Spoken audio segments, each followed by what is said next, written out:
Then, it struck me like a bolt of lightning when my daddy got involved in a messy lawsuit and ended up in jail. As a result, we had to kiss goodbye to everything.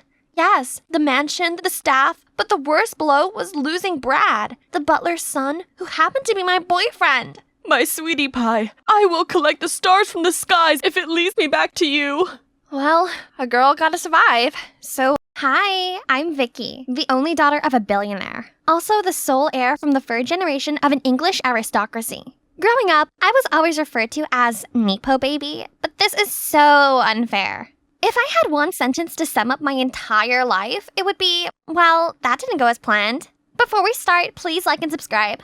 I used to live the life of a princess. My house staff was on hand 24 hours to cater to all of my needs. And the biggest decision I had to make each day was to choose which car to go to school in. Still, I wasn't Regina George everyone wanted me to be. I was friendly to everyone and took both my education and my talent seriously. From an early age, I found a huge love for painting. You see, my daddy even invited global superstars over just so they could pose for me. I sold all of my beloved clothes and jewelry. But holy cow, all those Pradas, Gucci's, and Tiffany's still weren't enough to cover a week in a 5-star hotel. Hey, use this. Miss, your card has been declined. Clearly you have insufficient funds and therefore must leave. Excuse me? The nerve, the ingratitude. I used to be one of their best customers. It wasn't as if I was the second inventing Anna or anything. So that's how I ended up here, under this bridge full of homeless people, desperately waiting for Brad to come back to me. In the meantime, at least I still had my paintings, which could be my ticket out of here, right? But Jesus, look! Those people kept taking them to smash cockroaches, while others even used them as firewood. Then, one day, as my belly was arguing with me over the lack of food, this charity group showed up. They came to distribute food to the homeless. I scrambled to my feet to ask for some, but was stopped by this woman. Look at your flashy outfit. You can't take food off the needy. How inappropriate. No, I'm homeless too. Just then, a whiff of Le Labo Santal 33 filled the air, and a luxurious lady emerged from the crowd. She waved off the mean woman, then peered at my drawings. Did you paint these? Yes, I've been painting since I was a child. I've painted everyone from Taylor Swift to Ronaldo. Impressive indeed. I'm Diana, a widow of a great fortune. How would you like to come and live with me in exchange for sharing your artistic brilliance in my daily portrait? I was speechless for a few secs, then agreed right away. I was obviously destined to be rich, so it seems I couldn't escape my fate. I arrived at the villa, thinking that this was awesome and I'd finally landed back on my feet. But then, the euphoria was replaced with a gut-wrenching blow when Diana introduced me to her fiancé. Brad? Right after the awkward introduction, I pulled Brad away and confronted him. How could you cheat on me like this? I'll tell Diana. We broke up. Besides, having exes is normal. If you tell Diana I'm your ex, then it's you she'll throw out, not me. I couldn't believe the cheek of this guy. And you know what? We never broke up. I just couldn't spend another moment stuck with this jerk. So I decided to paint Diana a portrait as a thank you and then leave forever. Only, she really loved my painting. Thinking back to those glum days under the bridge, I realized, well, Brad was here, but so was a warm bed, steady meals, and someone who genuinely loved my art. This place was big enough to avoid him anyway, right? So far, so good. Well, until one day. All I did was ask the maid to get me a clean paintbrush when a guy got all grouchy with me. You have legs, do it yourself. Who are you to talk to me like that? Soon to be the owner of this mansion? Any problem? Leave her alone. It's what the staff are here for anyway. The room suddenly bristled with tension as Brad and that guy exchanged hostile looks. Then he coldly walked away. Suddenly, Brad pulled me out to a corner. Vicky, sorry for hiding it from you, but I have no feelings for Diana. I'm here to spy on her as she's the reason your father's in jail. I'm here to find evidence and help him regain his honor. Wow! What? I know, it's hard to believe, but I need to cooperate with me. That dude is Charles, Diana's son. He'll try to mess with me by all means, so we need to stop him before he does. It made sense now. I knew Brad loved me really and wouldn't pick some old woman over me. Then he told me his plan. He'd continue seducing Diana and persuade her to get me to tutor Charles, while I had to befriend Charles to get information out of him. I felt kind of nervous, but the chance to clear Daddy's name left me with no doubts. However, Charles wasn't the approachable type. He was so curt and rude. And no matter how wide I flashed my friendliest smile, I always heard no more than 6 words from him. Let's do some still life painting today, shall we? You do what you want. I was trying my best to teach him, but he doodled on the page and always came up with the worst drawings I've ever seen. Then one day, he suddenly insisted we go outside for some outdoor portraits, and he'd to draw me. So my plan did work! Yes! I excitedly stood in the bay window and did an elegant pose. It was sweltering standing there, but I endured it for the art. But it had been 4 hours and he didn't seem to have finished. I couldn't stand any longer, so I rushed to him and dropped my jaw to see what his canvas was. Totally blank! I am furious! Calm down, Vicky. Perhaps Charles was like an onion, with multiple layers waiting to be peeled away. So I decided to take a more psychological approach. I asked Diana for Charles's photo book and saw a family photo. This must be Charles's father. I'd paint it, in the hope this thoughtful gesture would move him somehow. On Charles's birthday, I happily gave him the beautifully framed painting. Unexpectedly, upon seeing that, his face darkened, and he had this fiery look in his eyes. He furiously threw the painting to the ground and yelled at me. "Disappear! I can't stand you!" What the? Fine then! Why is this guy gotta be so rude? I spent all week on that painting. What a psycho! I was packing my bags when Diana came into my room. She explained that the man in the photo wasn't Charles's father, but her ex-boyfriend. Charles's father died when he was little. Then her ex was the one who had taken care of Charles since then. To Charles, he was the world. That kid was even closer to him than me. But then we broke up and he vanished without as much as a word. Charles has been hostile and distant ever since. I didn't know behind his rocky exterior was such a bitter truth, so I immediately found him. Charles, I'm sorry. Go! I might look terrible now, but I was once my father's princess. He gave me everything I could ever ask for, except his time. My parents divorced early, and I was left alone. Just like you, Charles. This loneliness, this yearning for a family bond, I share with you. Seeing his hand loosen, I continued. My intention was never to belittle you. All I wanted was to bridge the chasm of misunderstanding between us. Charles still stayed silent, but his facial muscles had relaxed. And when his gaze met mine, he slammed the door shut. So I decided to stay. And even though Charles continued being a grouch towards me, he stopped with the pranks. I also noticed that when Charles focused on something, he turned into a different person. He always stuck his tongue out, which looked adorable. Watching Charles drawing as if he was fighting with the paper, I came here and guided him. But suddenly our eyes met. He has such dreamy eyes. Oh no, Vicky, less of that. You were here to prove my daddy's innocence and get back to the old life.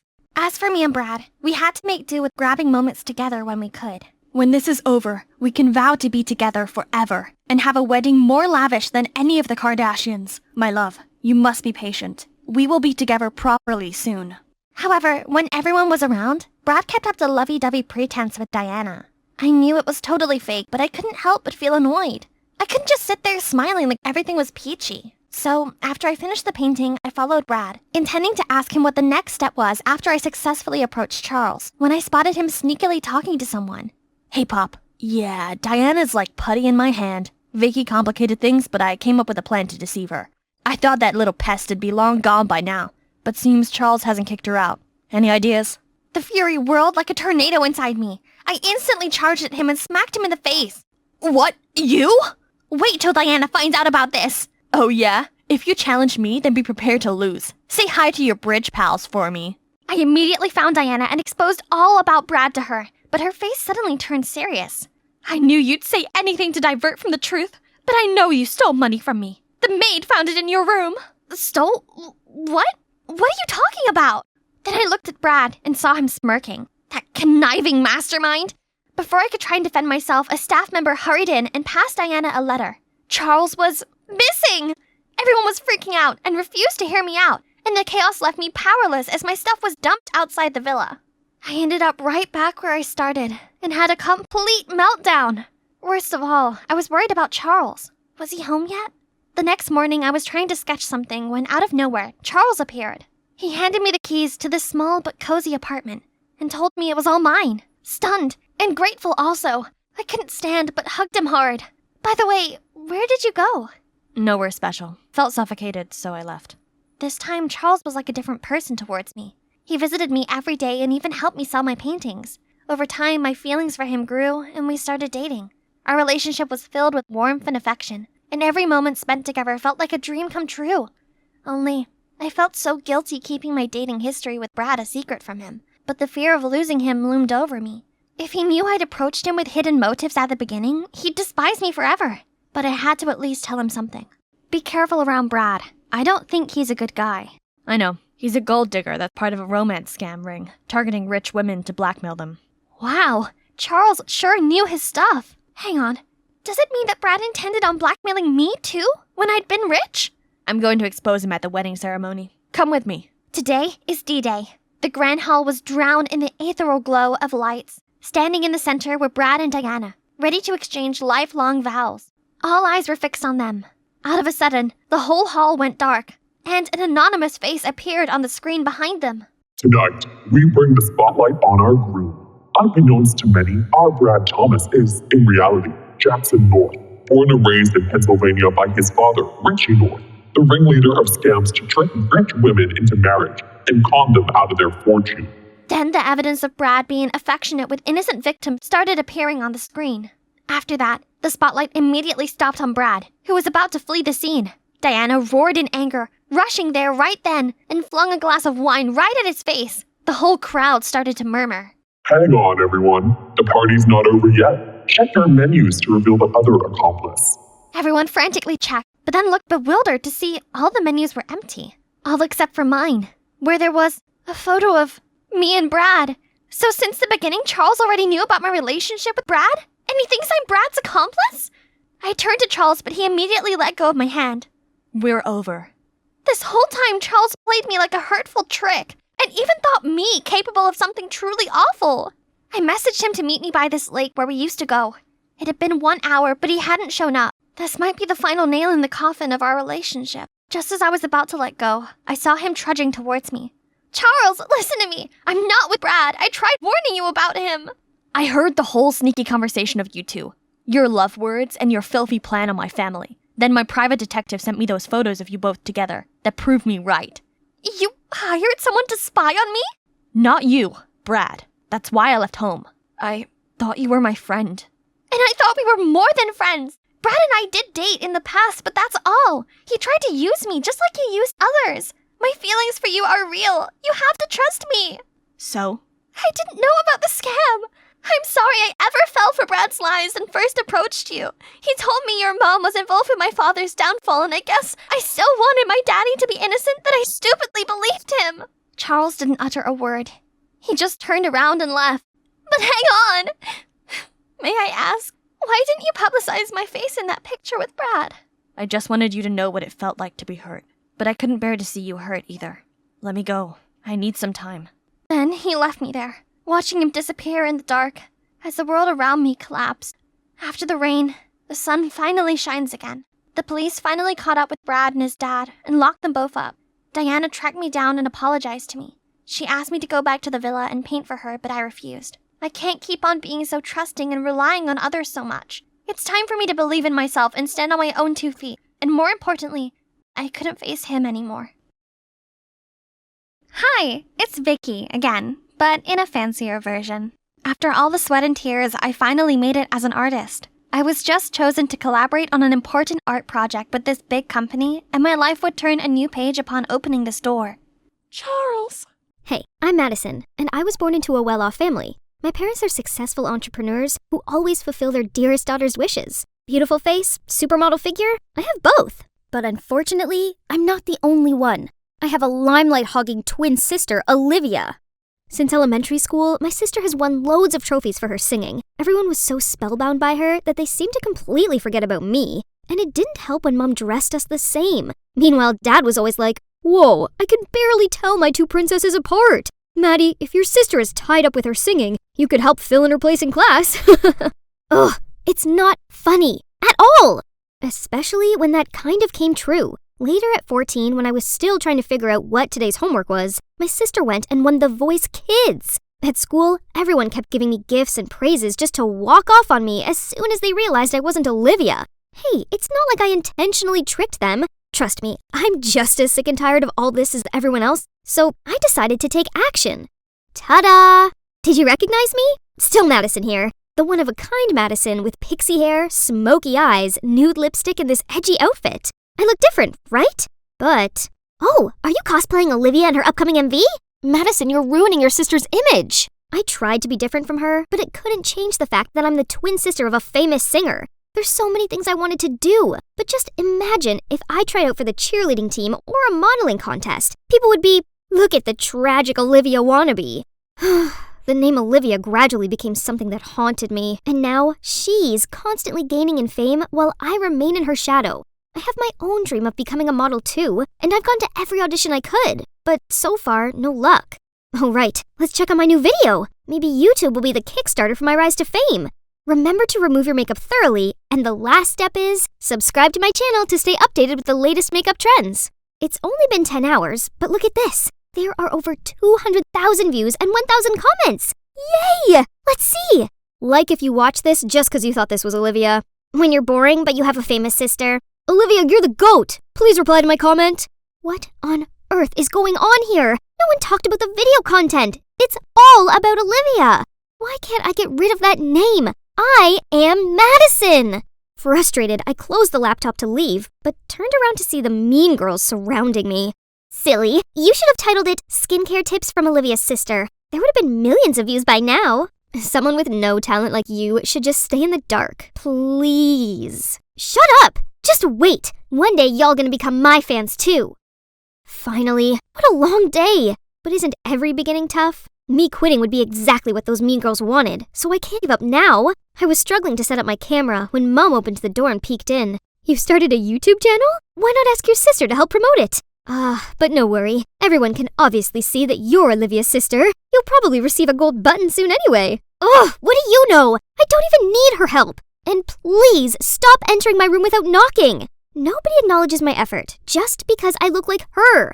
Fine then, just wait and see. In 2 more months, I'll be 18 and be able to do one thing I've been dreaming of. That will put an end to all this unfairness I had to suffer. This is it, the moment I've been waiting for. Right here, right now, I'll be reborn. I'm ready to start my life anew. You can open your eyes and look at yourself, Ms. Lewis. Okay, 3, 2, 1. OMG in the mirror. A beautiful face. A stranger. Not like Olivia's or anyone I ever know. Finally, I can live my life with my famous sister out of my way. I wonder how my parents would react to this face that I myself don't even recognize. Hey, I'm home. Hello? But who are you? It's Madison, aren't you? What happened? Did you get plastic surgery? Plastic surgery? Didn't you say you were on vacation with your friends? Your beautiful face. Why did you? You mean Olivia's beautiful face. I'm done living in her shadow. Then I ran straight to my room, leaving them there all stunned. The next morning at school, all the girls' curious eyes were on me. And the boys? Needless to say, people were buzzing around. But there was no Olivia nor Madison to be heard. Nobody recognized me. I am the one and only now. Hey, Angel. Are you lost? Let me show you around. Since when did this mean girl become so friendly? You moving here is the right decision. Our school is the best in the state. Boring! If it weren't for my parents' new investment in this area, I wouldn't be at this shabby place. This fame-seeking silly girl instantly bought my bluffing. Her eyes widened, looking at me like a puppy. Then she did everything I asked her to. Buying me sodas, carrying my bag for me, and even wiping my seat. Suddenly, Alicia walked over and nudged Zara. Where have you been? I told you to get me a latte. And who's she? Oh, this is my new bestie. And you should go get your latte yourself, as I'll be busy showing my friend here around, right? Alicia's frown face was a picture. What a solid friendship these mean girls have. But the fun had only just begun. As the teacher did a roll call, I raised my hand up at the sound of Madison Lewis. The whole class gasped, and you betcha, Alicia and Zara's bewildered faces were hilarious. Didn't see that coming, huh? By recess, the whole school had heard the breaking news. Me, Madison, just got plastic surgery. Some were showering me with flattery, while some just kept judging the size of my eyes or my nose bridge, blah, blah, blah. But no one compared me to Olivia anymore. They just forgot about my famous twin sister. That's all I need. Madison is unique. Ouch! What's wrong with you? Are you blind? It was you going the wrong way, Madison. He looks so familiar, but I still can't think of his name. It's Dylan. Have you seriously forgotten my name already? That's right! My old neighbor Dylan. His family must have moved back to town again. But how could you recognize me right away? You look a bit different, but I can still tell from your voice. Forget the past. I'm the new Madison. The best version of Madison. Then I walked away from him. Now I'm finally free to do whatever I want without being compared to Olivia. I easily got that cheerleading captain title. From this spot, I can see all the impressed spectators and Zara's look of fury. She was the former captain who got dethroned by me.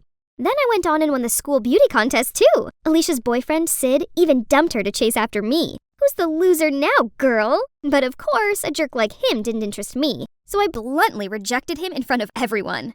One afternoon while I was going home, Sid jumped out of nowhere and blocked my way. Babe, girls are lining up to date me, but I picked you. Be my girl and you'll see.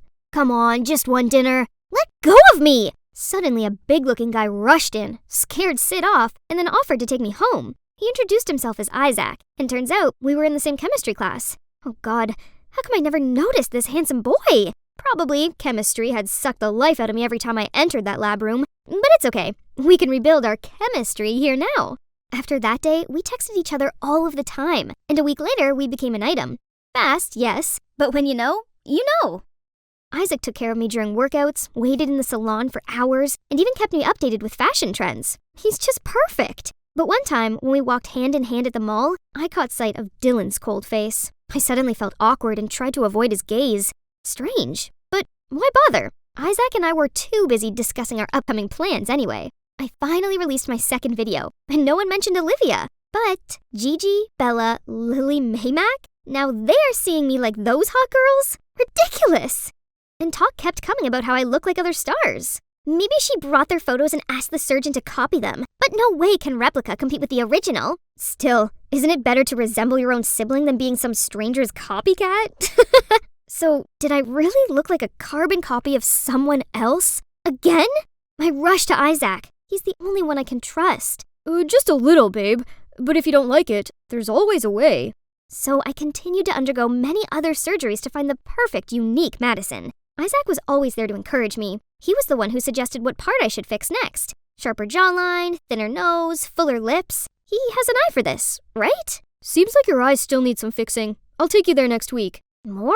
I know Isaac only wanted the best for me, but after pouring my fortune on endless plastic surgeries, I was completely broke, and no way would my parents agree to lend me some. Why not ask Isaac, you wonder? I can't do that. I'm not a gold digger.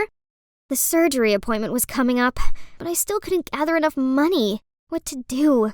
What's wrong? Fighting with your guy? Desperate to offload, I blurted out my problem. So, could you help me out? I'll pay you back as soon as possible. I don't know why you think you need all this surgery. If Isaac really loved you, no way would he make you do this. Let me knock some sense into this dude. Dylan seemed so mad. I tried to pull his hand, but to no avail. Thank goodness someone blocked him. That's Olivia. I don't know what she said, but Dylan calmed down and went inside. Then Olivia walked towards me. You're already so pretty, Madison. Don't mind what others say. You guys don't know me at all. I'd rather be weirdly ugly than be pretty, but look the same as someone else. I don't want to be a copy of anyone. Then I stormed off immediately. Waking up after a restless night, I was reaching my phone to call Isaac, then saw an envelope of money on the nightstand. Is this from Olivia? Why did she... Never mind. No time to think, else I'm gonna be late for my appointment. Look, my face has healed just in time for my graduation ceremony. Pretty, huh? But I haven't been able to bring myself to be happy at all, as it's been over a month since Isaac ghosted me. After the eye surgery that day, Isaac insisted I have my nose fixed too. I said I needed more time to recover, but he got annoyed and just left. I've been looking forward to this graduation, which is compulsory for everyone, so he won't be able to avoid me anymore. My parents came too, but probably for Olivia, and today's spotlight is definitely hers. Suddenly, the crowd surrounding my sister gravitated to something else. Hang on, Isaac? Oh my God. Standing next to him is a girl who looks exactly like me! And her dress is identical to the one Isaac once gave me. I rushed over to confront him, but he flung me away. Wow, how buzzing! Both the real deal and the knockoff are here. Can you even tell them apart, Isaac? Stop saying nonsense. My princess is the one and only. Hey, you really do look a lot like me. Who are you? So after countless surgeries, I was still a doppelganger? All I want is just to be myself, to be unique. Why is it so hard? I felt rage filling up my body. I ran to the restroom to calm myself down, but it didn't help because I overheard the truth. Isaac and Naomi broke up when she moved abroad with her family. Guess she's back now. Yeah, how much he must love her to do all this. Great, now I get it. Isaac only wanted me to get plastic surgery to look like Naomi. But once his ex is back, he threw me away like a broken toy. So the gossip girls at school are definitely not missing out on this chance to mock me. Girls, stop! My sister, it's you who needs to stop. Don't you know you're the cause of everything? Calm down, Madison. It's completely normal to look like someone. To me, and to your family, you've always been the one and only Madison. No! I've never been seen as the only one! Then I told Dylan everything I'd bottled up inside, why I absolutely needed plastic surgery, why I was so obsessed with the fact that I resembled my sister. Everybody had always thought of me merely as Olivia's shadow. I never knew that's how you felt. I'm sorry, Madison. We are such bad parents. Startled, I turned around to see everyone. Madison, I've never looked down on you. I only thought I could use my reputation to make things easier for you. We always try to do the best we can for you two. We thought this change in appearance was what you wanted. If only we'd realized the painful reason behind it. Oh, wow. They actually cared this much about me? I cried even louder and ran straight into their open arms. Maybe Dylan was right. Maybe I really am special just for who I am, not for what I look like. The next day, I went to school to clear out my locker. High school is over. Now I can shake off all the bad memories I had here. Let's start things anew. Oh, finally found you. Naomi, right? I'm so sorry. I didn't mean to copy you. I didn't know. It's all right. I know it wasn't your fault. I swear I had no idea Isaac was that much of a jerk. I immediately dumped him and exposed him online. How could he think us girls are just replaceable items? He even had the cheek to cry and beg me, but men like him don't ever deserve to be near us. I thought you'd be angry with me. For what? Madison, I'm truly sorry for what you had to go through, but everything has a bright side to it, don't you think? What do you think about having another twin sister? My dream of becoming a star on a runway has finally come true, but the most amazing thing was finding a companion with the same passion as me, who's none other than my new identical twin, Naomi. Bet no one can tell us apart. Miss Madison Lewis, would you go on a date with me after this? Oh, but I'm Naomi. Don't ever think you can fool me, Madison. You've always been different in my eyes. The bell had already rung, but here I was, still stuck in chemistry class. Mr. Evans won't stop droning on about the big test coming up. Abigail, you do know what a bond is, right? That's easy. My dad goes on about them all the time. U.S. Treasuries, Japan bonds. They are financial bonds. We're talking about chemical bonds, for Christ's sake. Close enough. Don't you think I deserve a grade increase? Enough. Go and meet your homeroom now. This is unacceptable. Jeez, his bad mood must have been contagious for adults, as Miss Garcia was also in a foul mood. So, Abigail, I will organize a meeting with your dad. My dad? No, he'll go mad and take away my credit card. This seriously cannot go on anymore. Your grades are in a downward spiral. I promise I'll actually study this time. Please, let me prove it by acing my next test. Your next test. Let's see.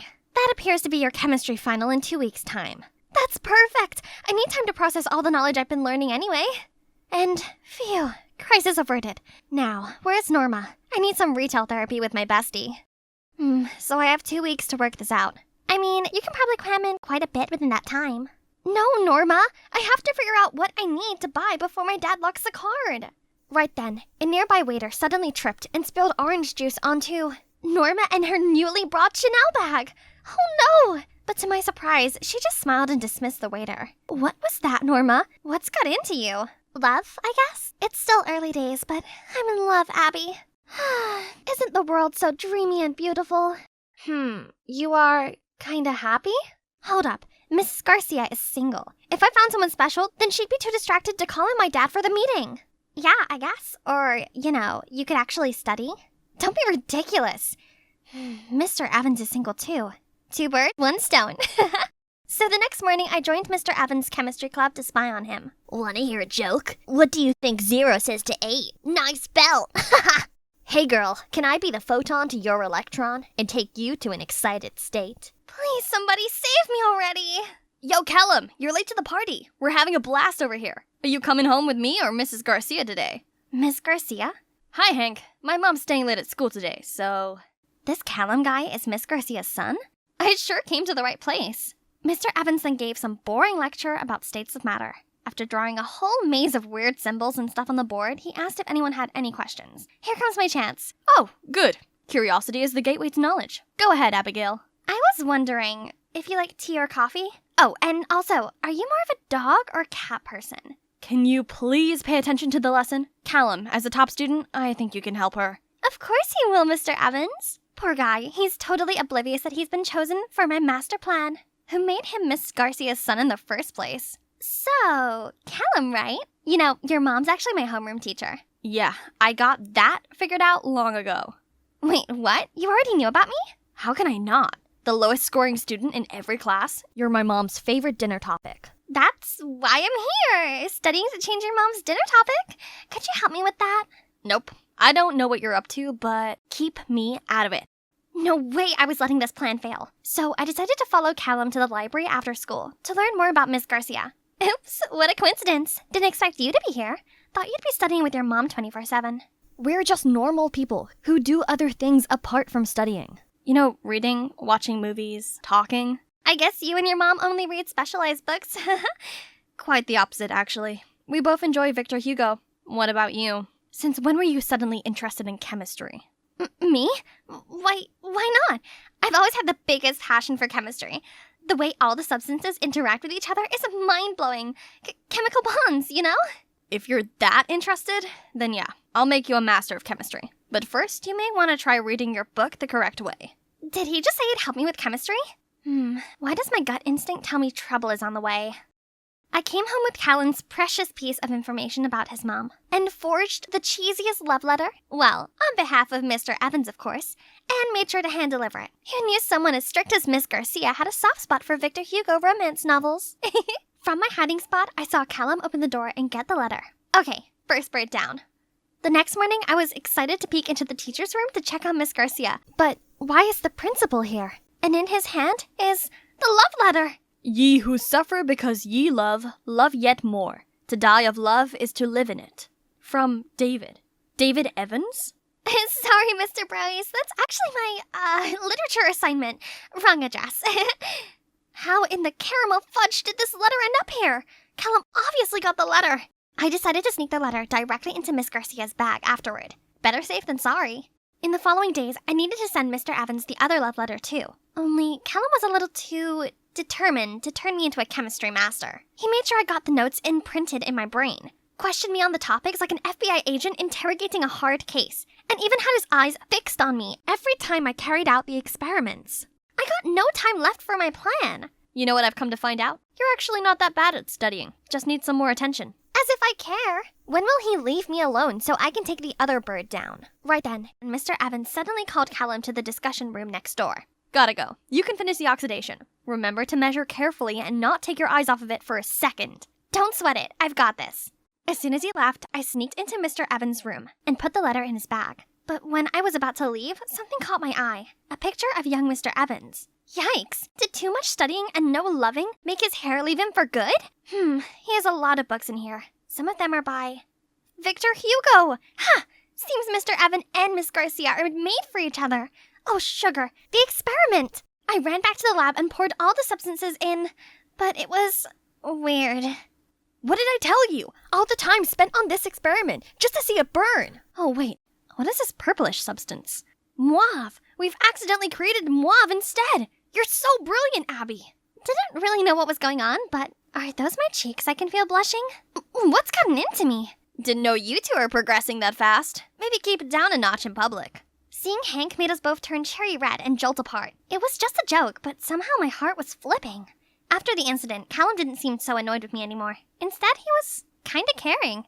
He would patiently explain things I didn't understand and clean up after our experiments. Talk about having great chemistry together. Literally. The 2-week mark soon arrived, but strangely all the questions were not hard at all. I know all of the answers. They're all on topics I covered with Callum. Later that day, I was walking when Callum zoomed over to me. Mr. Evans said you passed the test. I knew you could do it. Abby, if you'd like, do you want to go out for a movie?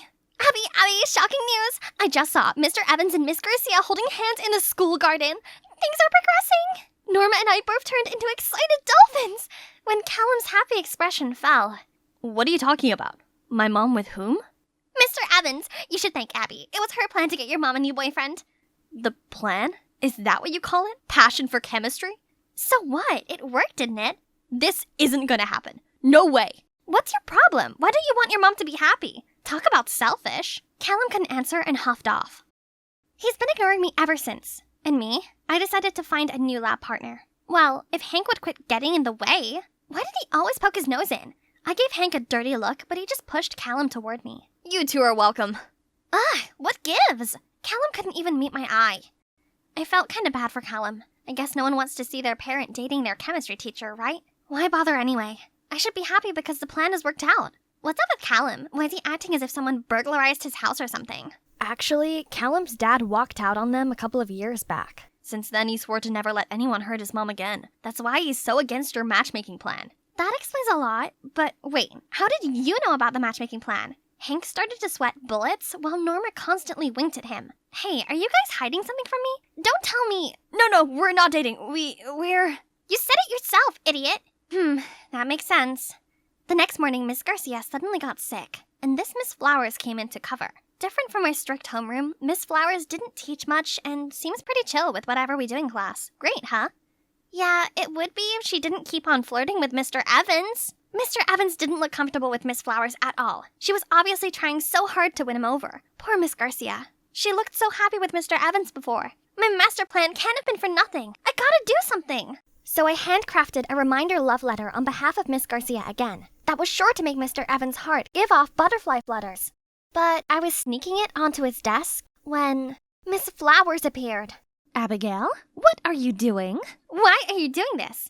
Mr. Evans is my dream man, not hers. No, he's not. He and Miss Garcia are obviously made for each other. Duh! I demand that you take that back at once. He's my heart's desire. Mine. No, he's not. He goes all gooey-eyed at Miss Garcia, not you. This is unacceptable. Detention! That's not fair, Miss Flowers. You can't punish her over nothing. You. Garcia's son, right? Wanna play hero saves beauty? Detention for both of you, now! Miss Flowers? More like Miss Tyrant. What kind of a teacher made students clean the windows for detention? Ugh, these stupid windows. Breaking my back already. And Callum being all Frosty the Snowman with me is not helping. You brought all of this on yourself. What? If you hadn't have given the love letter to the principal in the first place, Mr. Evans and your mom would be official already. My mom and I are fine by ourselves. Who's being stubborn now? Hank already told me everything. I understand you're upset, but have you ever thought about what your mom wants? She sure looked happy with Mr. Evans. Callum didn't say anything, but I could tell from his glazed eyes that he was thinking hard about this. When Callum and I finally got out of detention, Hank and Norma rushed in. We just heard that Miss Garcia has food poisoning. She's fine now, but Miss Flowers will probably cover for another week. Why do I feel like Miss Flowers has something to do with this? She visited my mom yesterday and gave her a casserole.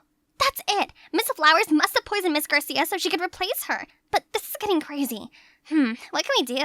How about we publicize all the love letters online so the whole school knows about Miss Garcia and Mr. Evans? I mean, if that's okay with you? Callum didn't say anything and just nodded. We immediately rushed to the IT room, but the computer's locked. Let me handle it. I know the password. With Callum's help, we posted on the school forum. And guess what? Everyone's smitten with Miss Garcia and Mr. Evans' love story. Cute, huh? We then left to visit Miss Garcia, but Miss Flowers appeared in front of us. What do you all think you're doing? Making a fuss on the school forum? I bravely stepped up to face her. You've seen it. Mr. Evans and Miss Garcia belong together. You should just give up on him already. Is that so? You know what? Mr. Evans actually wanted me to meet him for a private talk tonight. And as for your homeroom teacher, guess what? That position will be mine, full time. I'm afraid you've got it all mixed up, Miss Flowers. It's Mr. Evans, followed by Miss Garcia. We asked you to come to talk about Miss Garcia's food poisoning. That's right. Earlier today you visited me, asking me if I was ready to come back to class tomorrow. You were very kind and even brought me homemade food. Little did I know that this was a deliberate attempt for you to make me sick. Luckily, Mr. Evans dropped by just in time to get me to the ER. And now you're talking about taking my place? No way! But the students clearly love me more anyway. They hate you because you always make them study. Just then, everyone started booing her. Miss Garcia is strict, but at least she's serious with teaching and always makes sure we study. You don't teach us anything. That's right! And we all know about Miss Garcia and Mr. Evans already. You're just being a third wheel. No! This can't be true! David, tell these kids that our love is as bright as the sun, and that we're soulmates. I know you love me. Tell them! David, tell them you love me! Tell them! Unfortunately, my heart has always belonged to Miss Garcia. I was nervous about sharing my feelings with her, but fate brought us together, and now I couldn't be happier. Miss Flowers' whole expression wilted. Ha! She burst into hysterical tears and ran off. Mom, are you okay? I'm sorry I wasn't there. I'm fine, Callum. Please don't worry. Thanks for looking out for my mom. Please, can you take her home for me? Mr. Evans nodded, then took Miss Garcia away. When there were only 4 of us, actually 2 of us left, Callum turned to me. You were right. It was so silly of me trying to stop people from falling in love. Because when you fall for someone, you can't help it. What do you mean? I think I've fallen for you. Hey there, animated story show viewers. I'm Crystal, a model and influencer, and I'm here for the Trend Like This Influencer Awards. Why don't you come on in and get ready with me? I know what you're thinking. I have a unique look. You see, I have vitiligo, a condition that causes pale patches to develop on my skin. It's definitely different, but I don't really see it as a disadvantage, but rather one of my biggest perks in life. Since I was a kid, people have always gawped at me in the street. But luckily, my mom and big sis have always been there to support me. Honey, they're only looking at you that way because you're beautifully different. Yeah, Crystal, never doubt yourself. You're one of a kind. Thanks to them, I've grown to adore the way I look. Then one time, while we were walking in the park, this eccentric-looking man approached me. Oh my word, your skin! It's a masterpiece! Turns out, he was Bo Ivanov, the world-renowned photographer. He begged me to model for him, and with the encouragement of my mom and sis, I agreed, and my photos became a viral hit. That's when my interest in modeling sparked. I joined this awesome modeling agent and got to learn all poses for photo shoots, wear these gorgeous outfits, and best of all, have makeup done to complement my vitiligo, not to hide it. Ever since then, I've worked my butt off, fully committed to my work. That's how I became the face of multiple fashion brands and built up my influence empire. I wanted to pave the way for people like me to love themselves and celebrate our own uniqueness. 'Cause look at me, my career, my life could come to this point today, all thanks to my skin. And I wouldn't change it for the world. But then this morning came, I woke up to see, my vitiligo patches, they were gone! This can't be happening! I still have tons of fashion shows and events booked for the rest of the year. Without my patches, will they all cancel on me? Panicked, I called my manager, Alex, and she immediately rushed into my apartment. This shouldn't have happened. The project with Red Rush is next week. I know that. What can I do? Go see a dermatologist? No, Crystal. You can't breathe a word about this to anyone. You don't want to ruin your career, do you? Well, no, but I can't hide inside forever.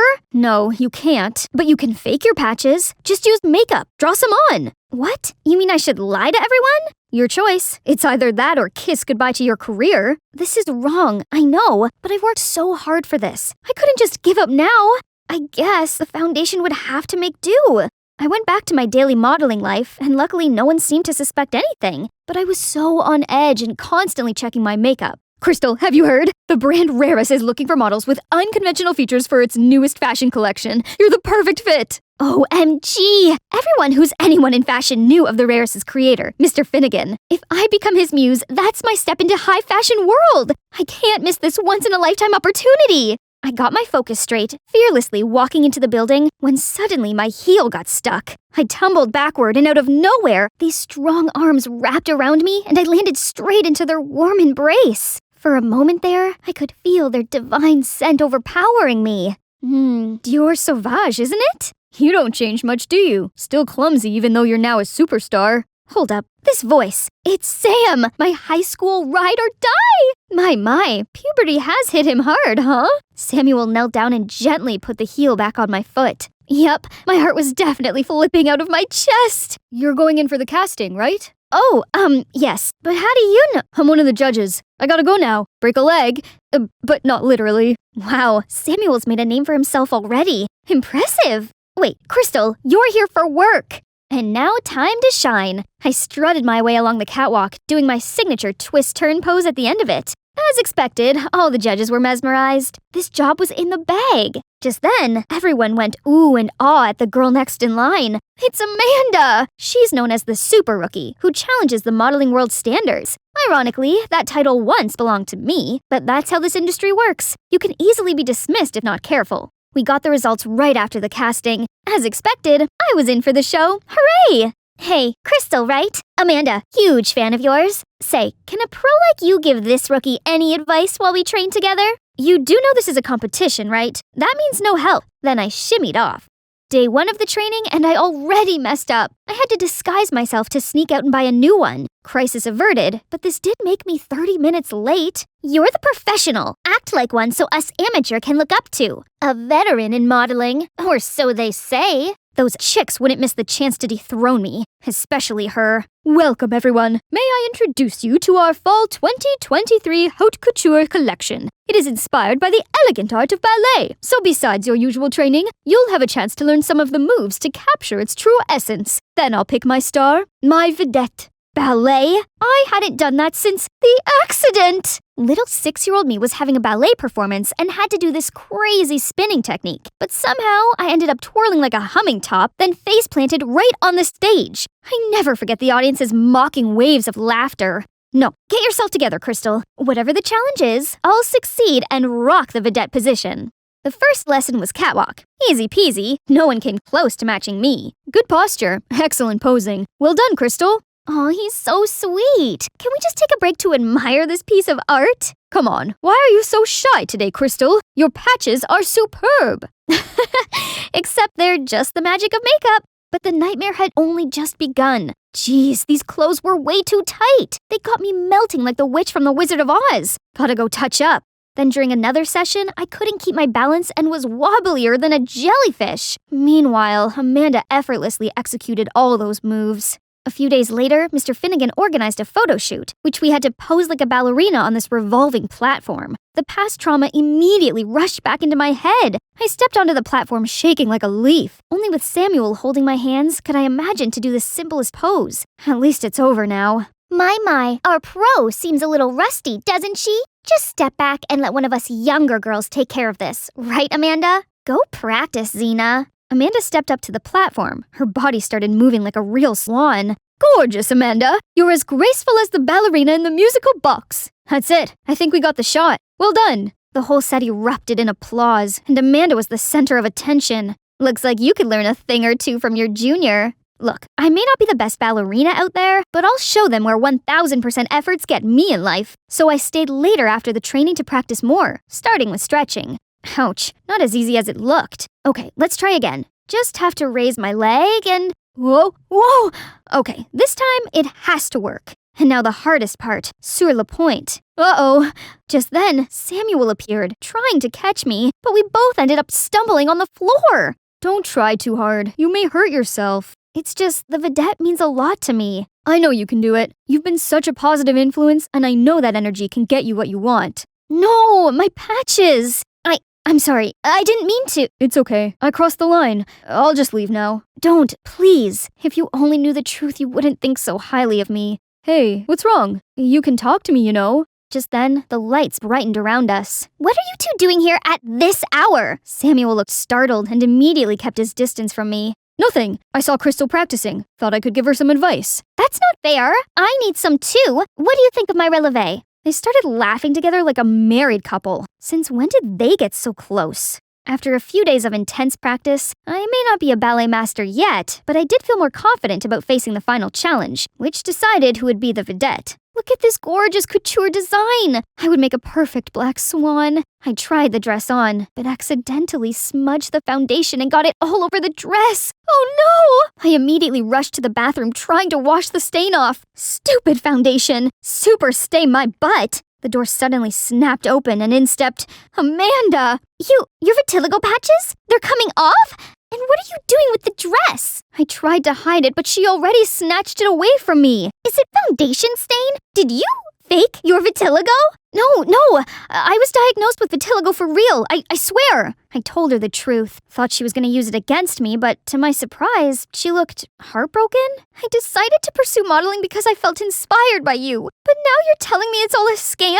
How could you? Amanda, wait, please. I thought you were against me. Does it matter anymore? Now that I got a taste of the truth, you don't deserve my respect. I was at an utter loss for words. I'd been so wrapped up in fear of losing my career that I couldn't care less how my action could affect those who looked up to me. I'm nothing more than a hypocrite. I couldn't live like this anymore. Vitiligo or not, I had to stay true to who I am. I walked straight up to the judges' panel and wiped all my foundation away right in front of them. Mr. Finnegan, I no longer fit in your collection. The truth is, my vitiligo has gone. I no longer have any unconventional features. Thus, I'm here to announce that I will cut myself from the show. I'm deeply sorry for all the trouble I caused. I turned to walk out the door, but there stood Samuel. Crystal, I don't understand. I'm sorry, Sam. I'm not the person you think I am. I ran home, hid under the blanket, and cried myself to sleep. Suddenly, a call from my manager woke me up. How can you sleep at this hour? The press is going wild. They're calling you an attention-seeking fraud. I immediately came to my senses and looked up the news. Oh no, how could it break out so fast? At this speed, I'd be canceled by tomorrow morning. See what happens when you act out of my order? Gosh, you models are so dumb. Don't go anywhere. I'll be there to handle this. Was she being for real? All of this was her idea in the first place. Enough! Have fun dealing with this on your own, Alex. I shut down my phone, packed my stuff, and left it all behind to go to my secret place. I used to spend time here with my family when I was a kid. Being surrounded by nature calms me down. Suddenly a hand pressed on my shoulder. Hey, we've been looking for you. Samuel? And Amanda? Did you guys follow me here? It's the only way we could find you. I'm sorry for going at you like that. I was so shocked. You don't have to. It's all my fault. I lost myself when my vitiligo went away. I acted out of fear and ended up disappointing everyone who's counting on me.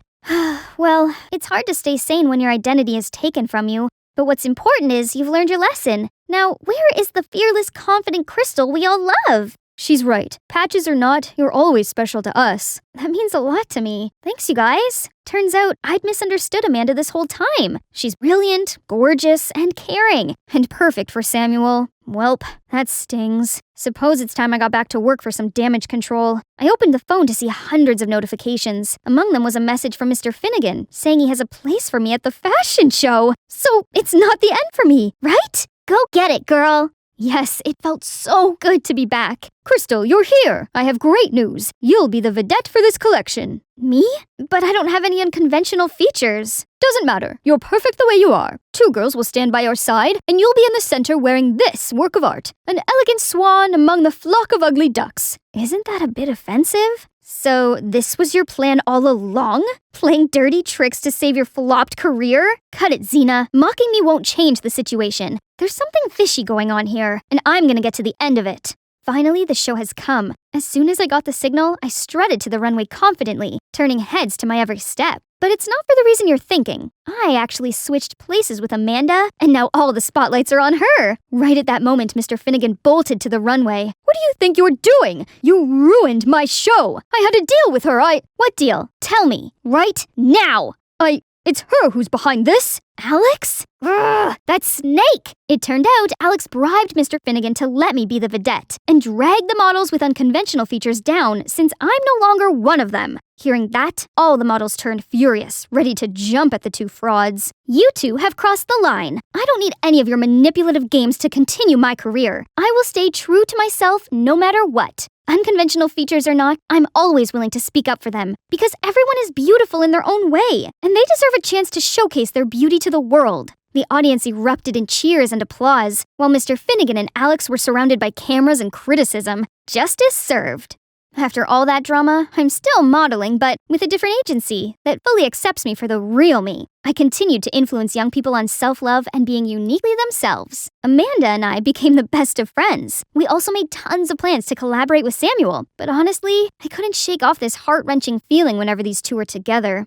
Luckily, my hectic schedule has left me no time to think about that. Guess what? After days and nights of hard work, I now have my own line of skincare products called Only You. Exciting, right? Oh, Sam, you made it! Wow, they're beautiful. Amanda will love them. No, they're not for Amanda. They're for you. Crystal, I'm crazy about you. I always have been. What? It's me you like all along? Then why didn't you tell me that before, silly? I leaped into his arms, and we shared the most amazing kiss. Perfect ending for an amazing journey, huh? I was skipping to the kitchen to see the apple bag Dad had prepared for my school picnic. Aw, how thoughtful of him. I excitedly took a bite, but it tasted like it had been left to rot for a decade. I frantically checked the bag and saw this was not the only bad one. Dad!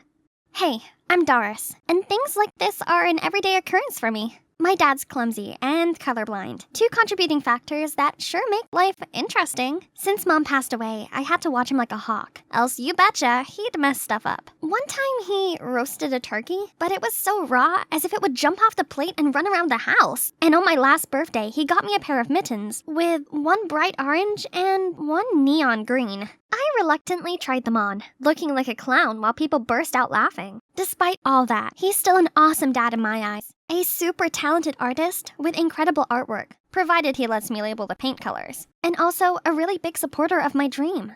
From the first time he helped me skate on the lake, I knew it was my life's calling. If I can be an artist, even though I'm colorblind, how can just a few bumps stop you from being a figure skater? Bravo! I'll definitely give him a 100, except that he does have one bonkers rule. No dating until I'm 18. Whatever, it's not like I gave boys much thought. The only boy I spoke to was my neighbor, Ben, and Dad seemed to like him. That kid's pretty good. He likes drawing, and artists are caring people, just like me. And he seems to not attracted to girls, either. I'm not sure about that, but it's true that we can never be a couple. His mushy manner is definitely not my type. Anyway, it's super fun having him as a friend.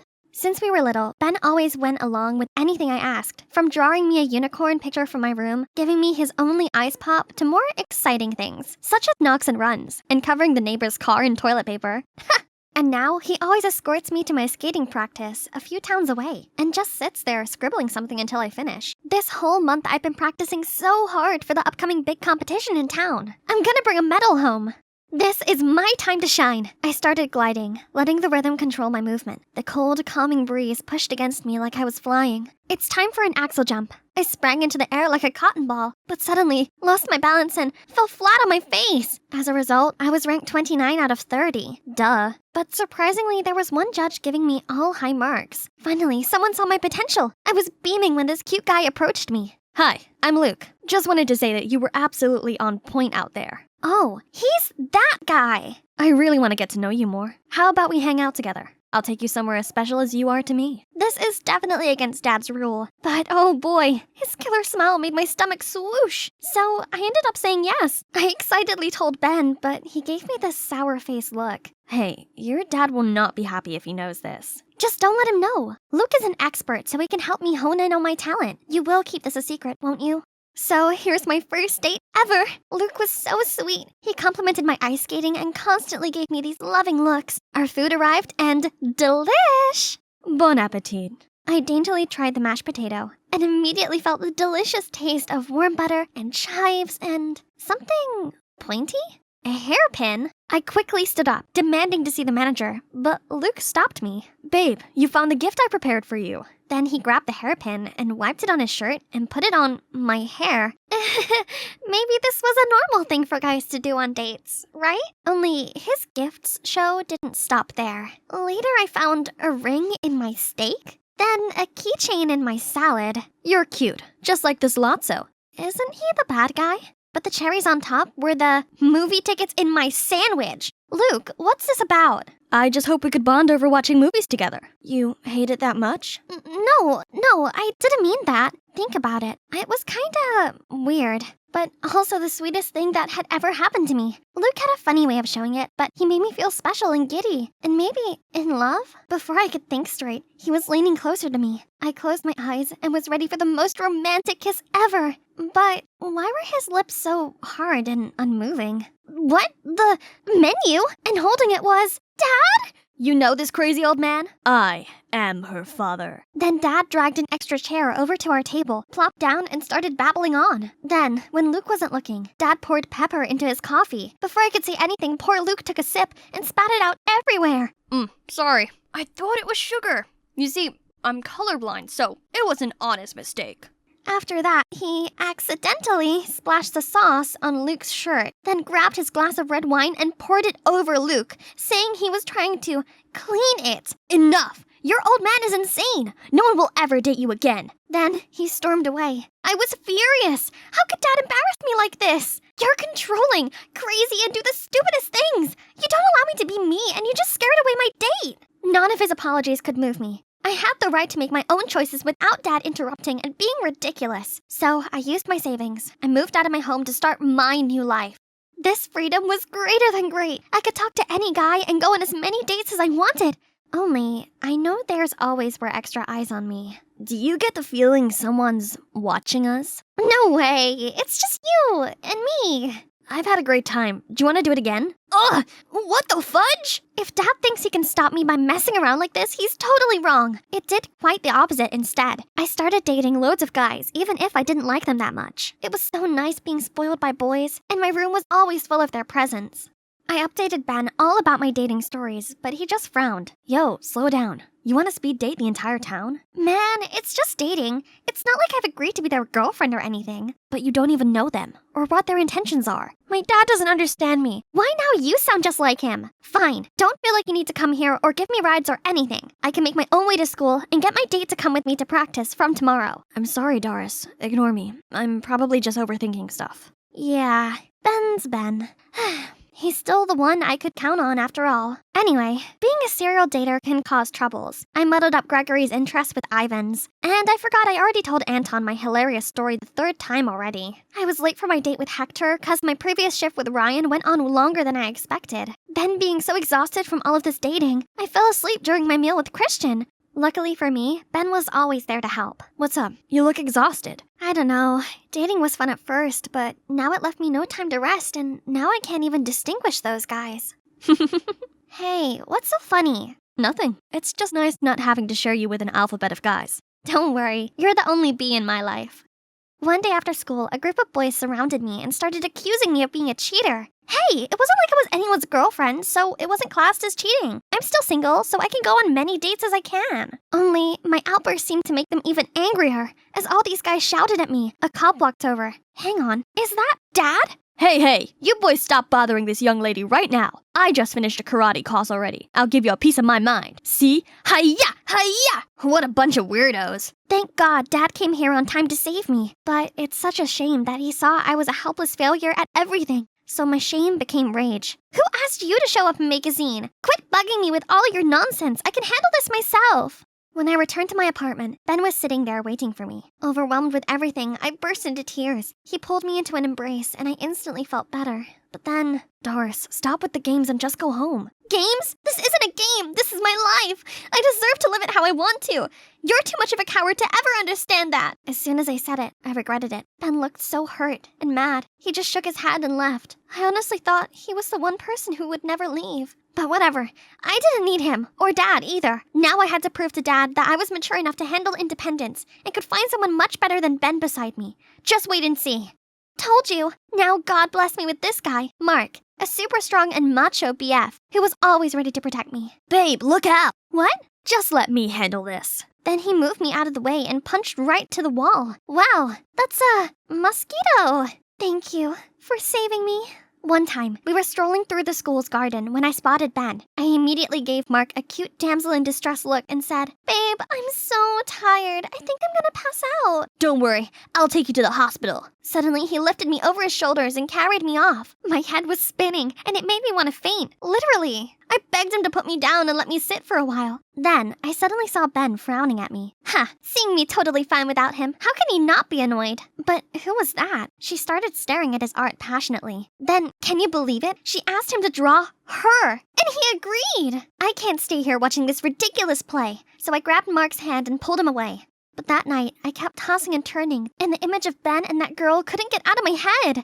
No big deal. They were just super irritating, that's all.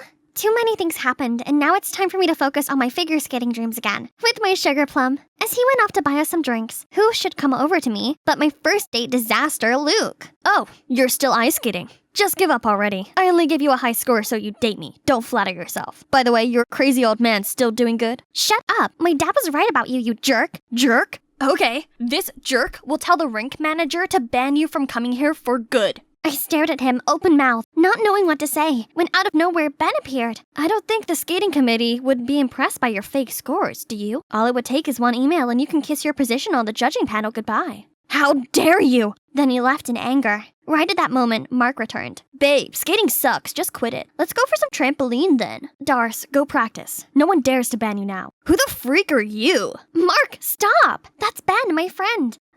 No, just an acquaintance. Doris, watch yourself with that guy. It's none of your business. Let's go, Mark. Bye, loser. The next day at school, I saw Ben with that girl again. My heart thumped in sadness, and I don't even know why. Maybe I was so used to having Ben around me, and honestly, I missed him a lot. Mark soon followed my gaze over to Ben. Isn't that the dude from the ice rink? Why are you gawping at him? He was lunging toward Ben right after. I grabbed his arm trying to stop him, but he pulled me away instead to a corner. You are my girl. Remember that. In front of me was a total stranger, not the normal Mark I know. He was supposed to protect me, but now all I felt was scared. I couldn't move. Mark leaned over to kiss me, and I immediately blocked him. What? How dare you? Oh no, I'm screwed. Terrorizing your own girlfriend, I see. Nice. Ben?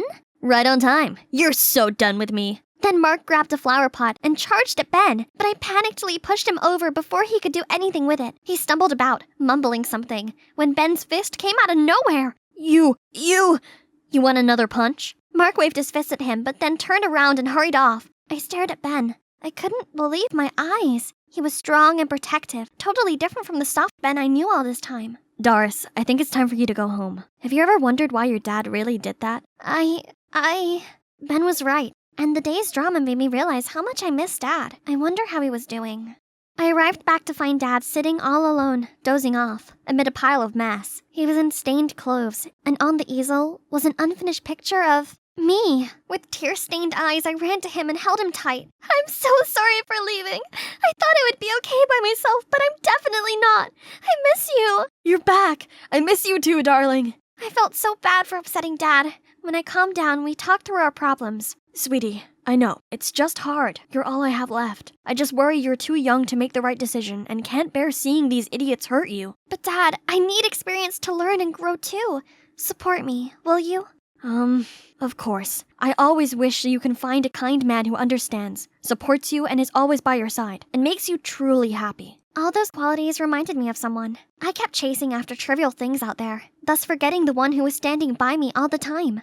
So I immediately went to find him. Hey, Ben. Oh, hey. You'll be pleased to know I've moved back in with Dad. Yeah, that is good news. Look, Ben, I'm sorry. I've been an idiot. I took you for granted, and now I feel very bad for this. I, was wondering if you'll take me to practice tomorrow?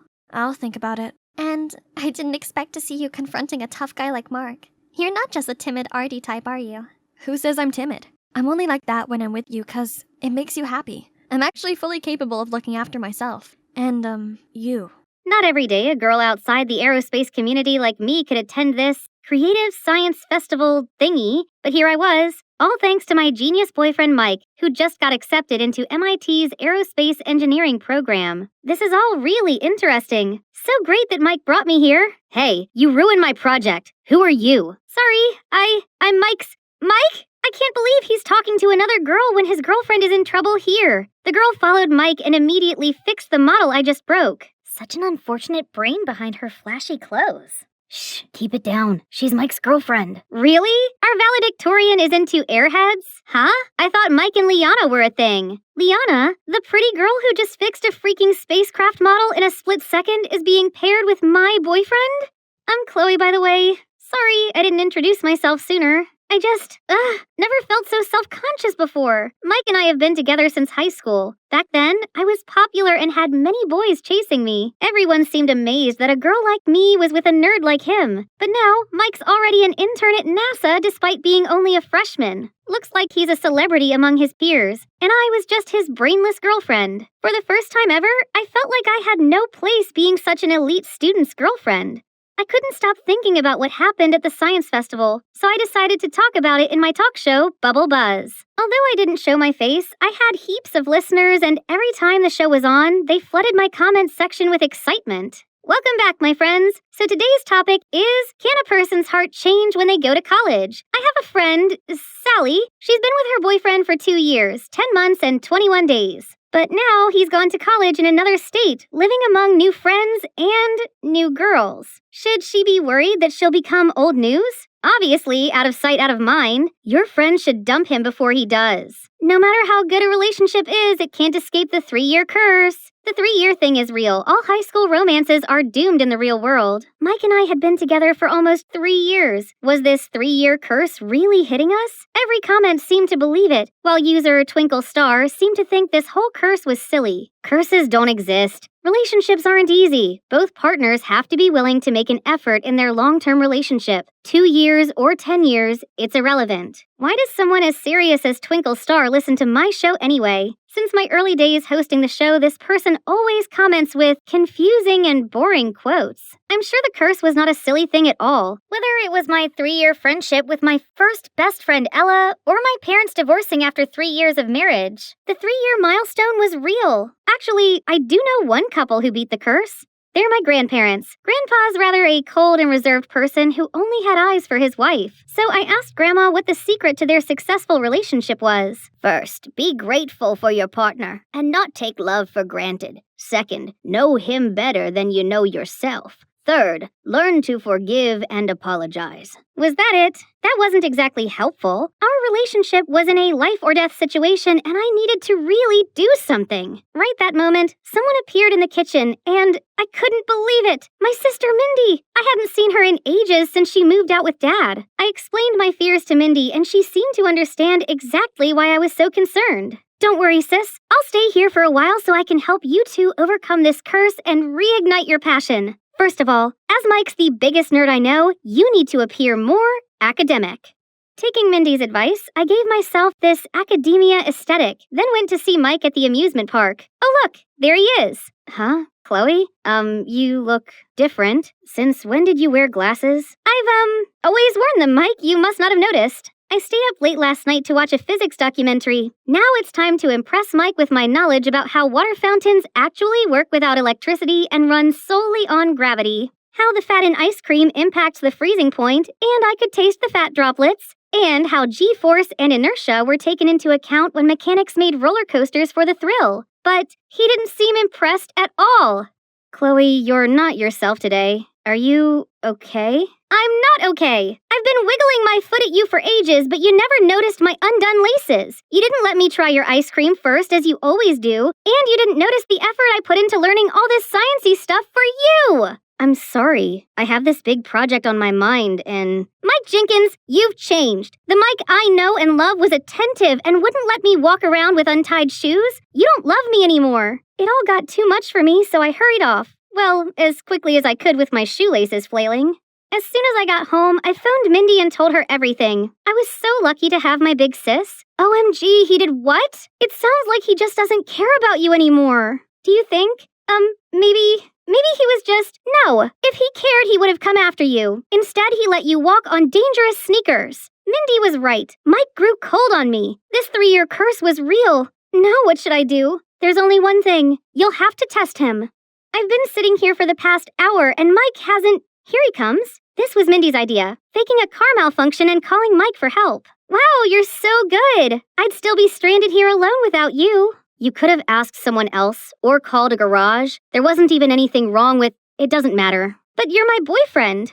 Yes, your very busy boyfriend who lives in a different state. Anyway, I got a dash, and we'll have to take a rain check on next week. I have a lot on my plate. Then Mike left, leaving me more afraid of losing him than ever. As if he just left. His new environment changed him even more than I thought. Chloe, you have to infiltrate his space now before you lose him forever. So I went sneaking into Mike's dorm room and transformed it from nerdy to romantic chic. I hear footsteps. I better hide. I can't wait for him to see it. There's Mike, but... Huh? Who's with him? Oh, wow. Romantic much? Then the other person started taking their clothes off. I leaped out of the closet ready to tackle this man-stealer to the ground, but... Hold on a second.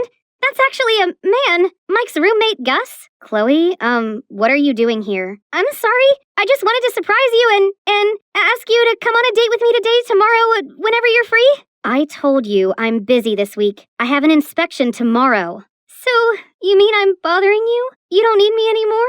Here, you can use my ID card and go with Mike to the inspection. Make it a hot date. That's very kind of you. Thank you so much. One way or another, my infiltration mission was a success.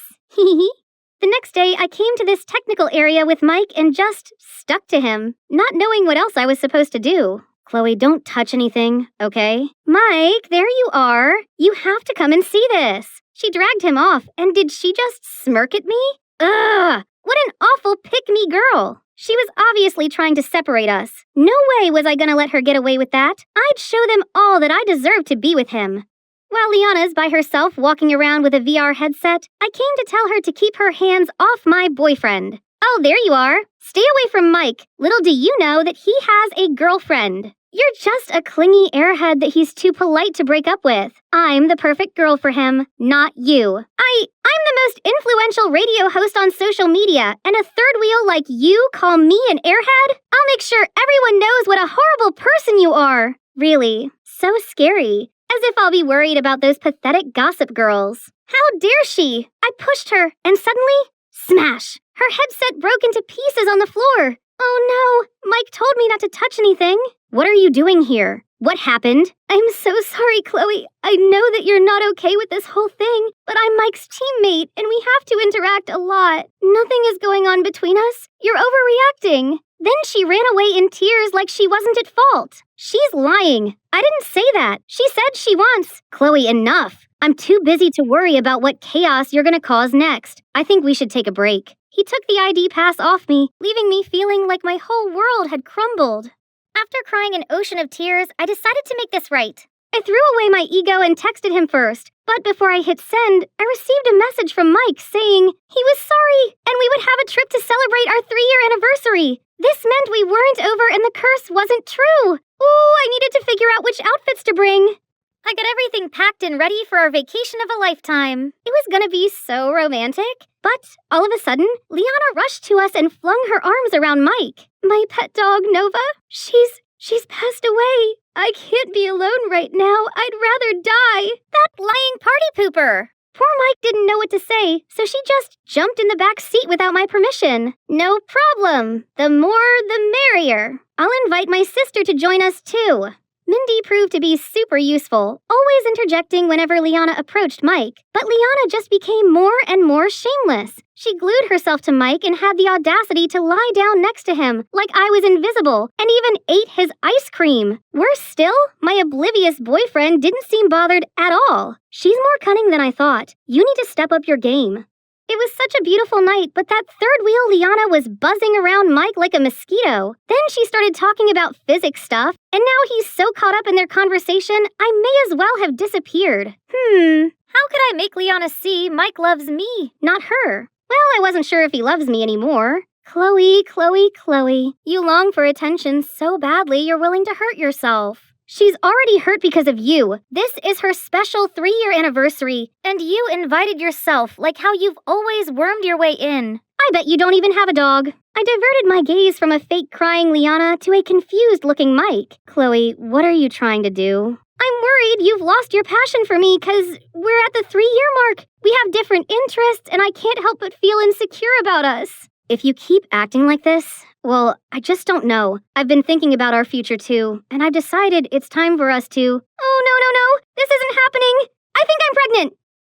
We got back 2 days ago, and Mike still hadn't contacted me. This curse had caught up with me, and I lost him for good. I just wish I hadn't lied about the baby. Then maybe our breakup wouldn't have been so awkward. This called for retail therapy. I stepped outside and saw Mike with a massive suitcase. Chloe, I've abandoned the project and dropped out of college. I'm going to take care of you. Both of you. Mike scurried around the house to make it pregnant woman friendly. He threw out all junk food, coffee, and even mayonnaise. Also, my high heels were packed away, and Mozart was played everywhere in the house. Apparently, it'll make the baby a genius. We were going to have the perfect, happy family life. But when I went to my room to get my laptop for my next radio show, I couldn't find it anywhere. I asked Mike and he said, I packed it up with your high heels, makeup, books, and put them all in storage. You don't need any distractions. Just me, you, and the baby from now on. No more radio, studying, or friends. We can have a bunch of kids and grow old in this house. What? This wasn't what I wanted. Neither of us should have boring, unfulfilling lives or give up our dreams, right?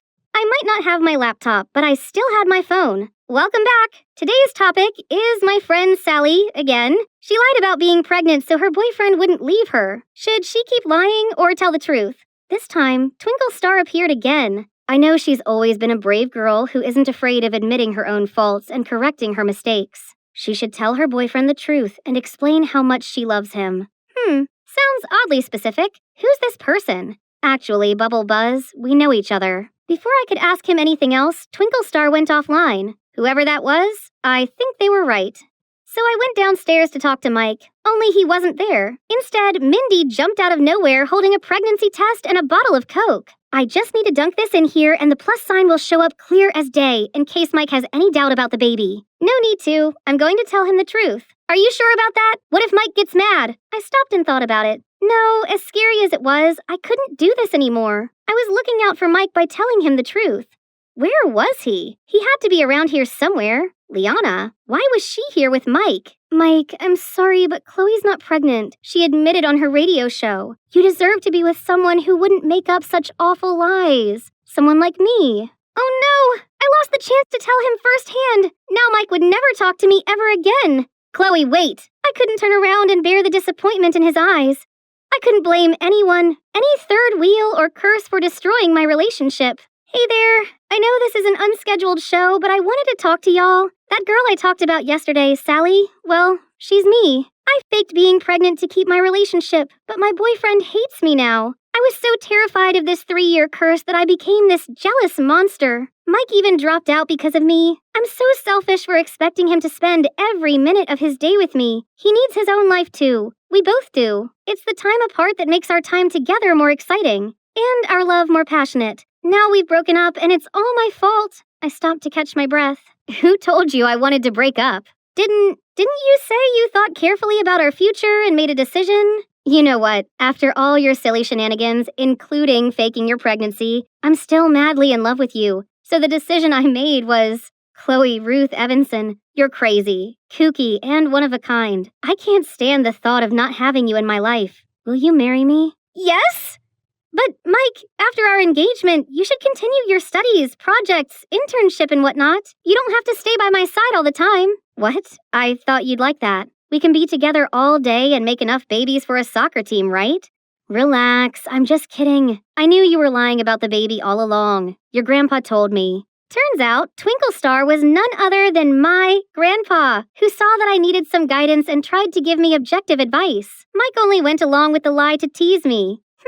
Who knew my nerdy boyfriend could be so playful? Or should I say, my fiancé? Hi, I'm Celine, and I've called the St. Augustine Orphanage home since I was 6, but I'm not actually an orphan. You see, my parents are special agents with secret identities. Sweetie, if one day someone suspicious asks you about your parents, run for your life.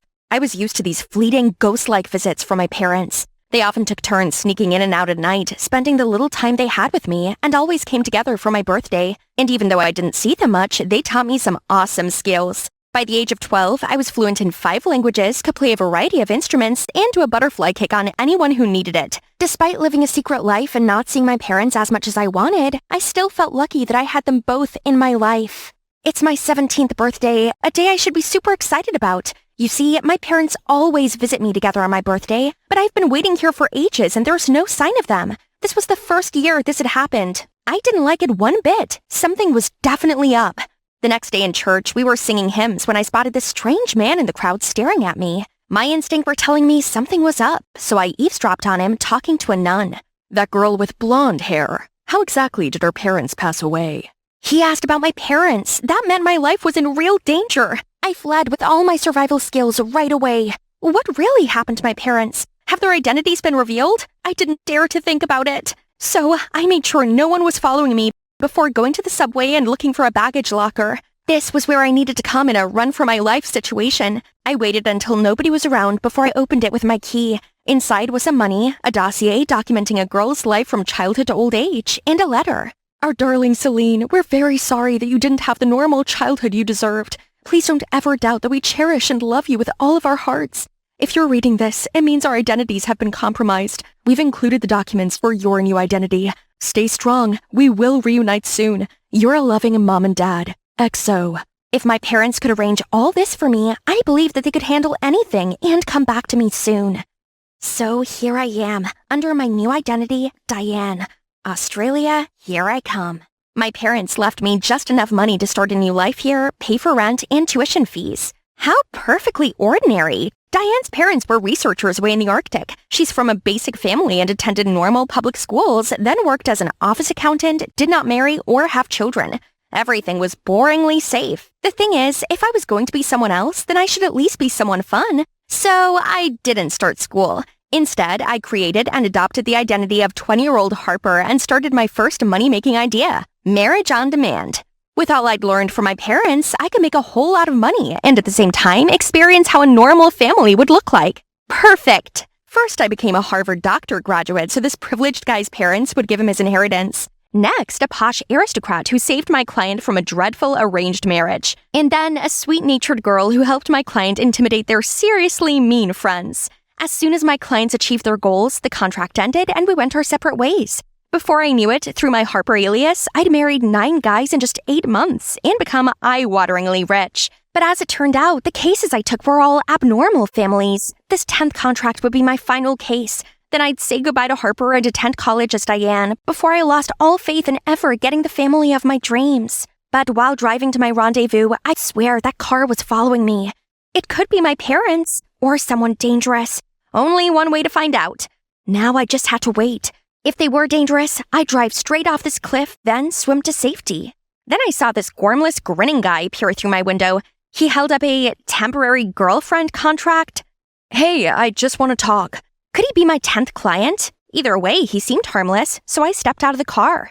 I'm Carlton from the courthouse. You've sure been busy, so I've been assigned to investigate you. As far as I'm aware, it's not illegal to marry multiple times, is it? No, only if they're real and not marriage contracts. Carlton, I only have one client left and I'm not marrying him. I'm his temporary girlfriend, which I believe is legal. So, is there any chance you could turn a blind eye this one last time? Legal or not, I strongly advise you to quit this job and do something more morally upright.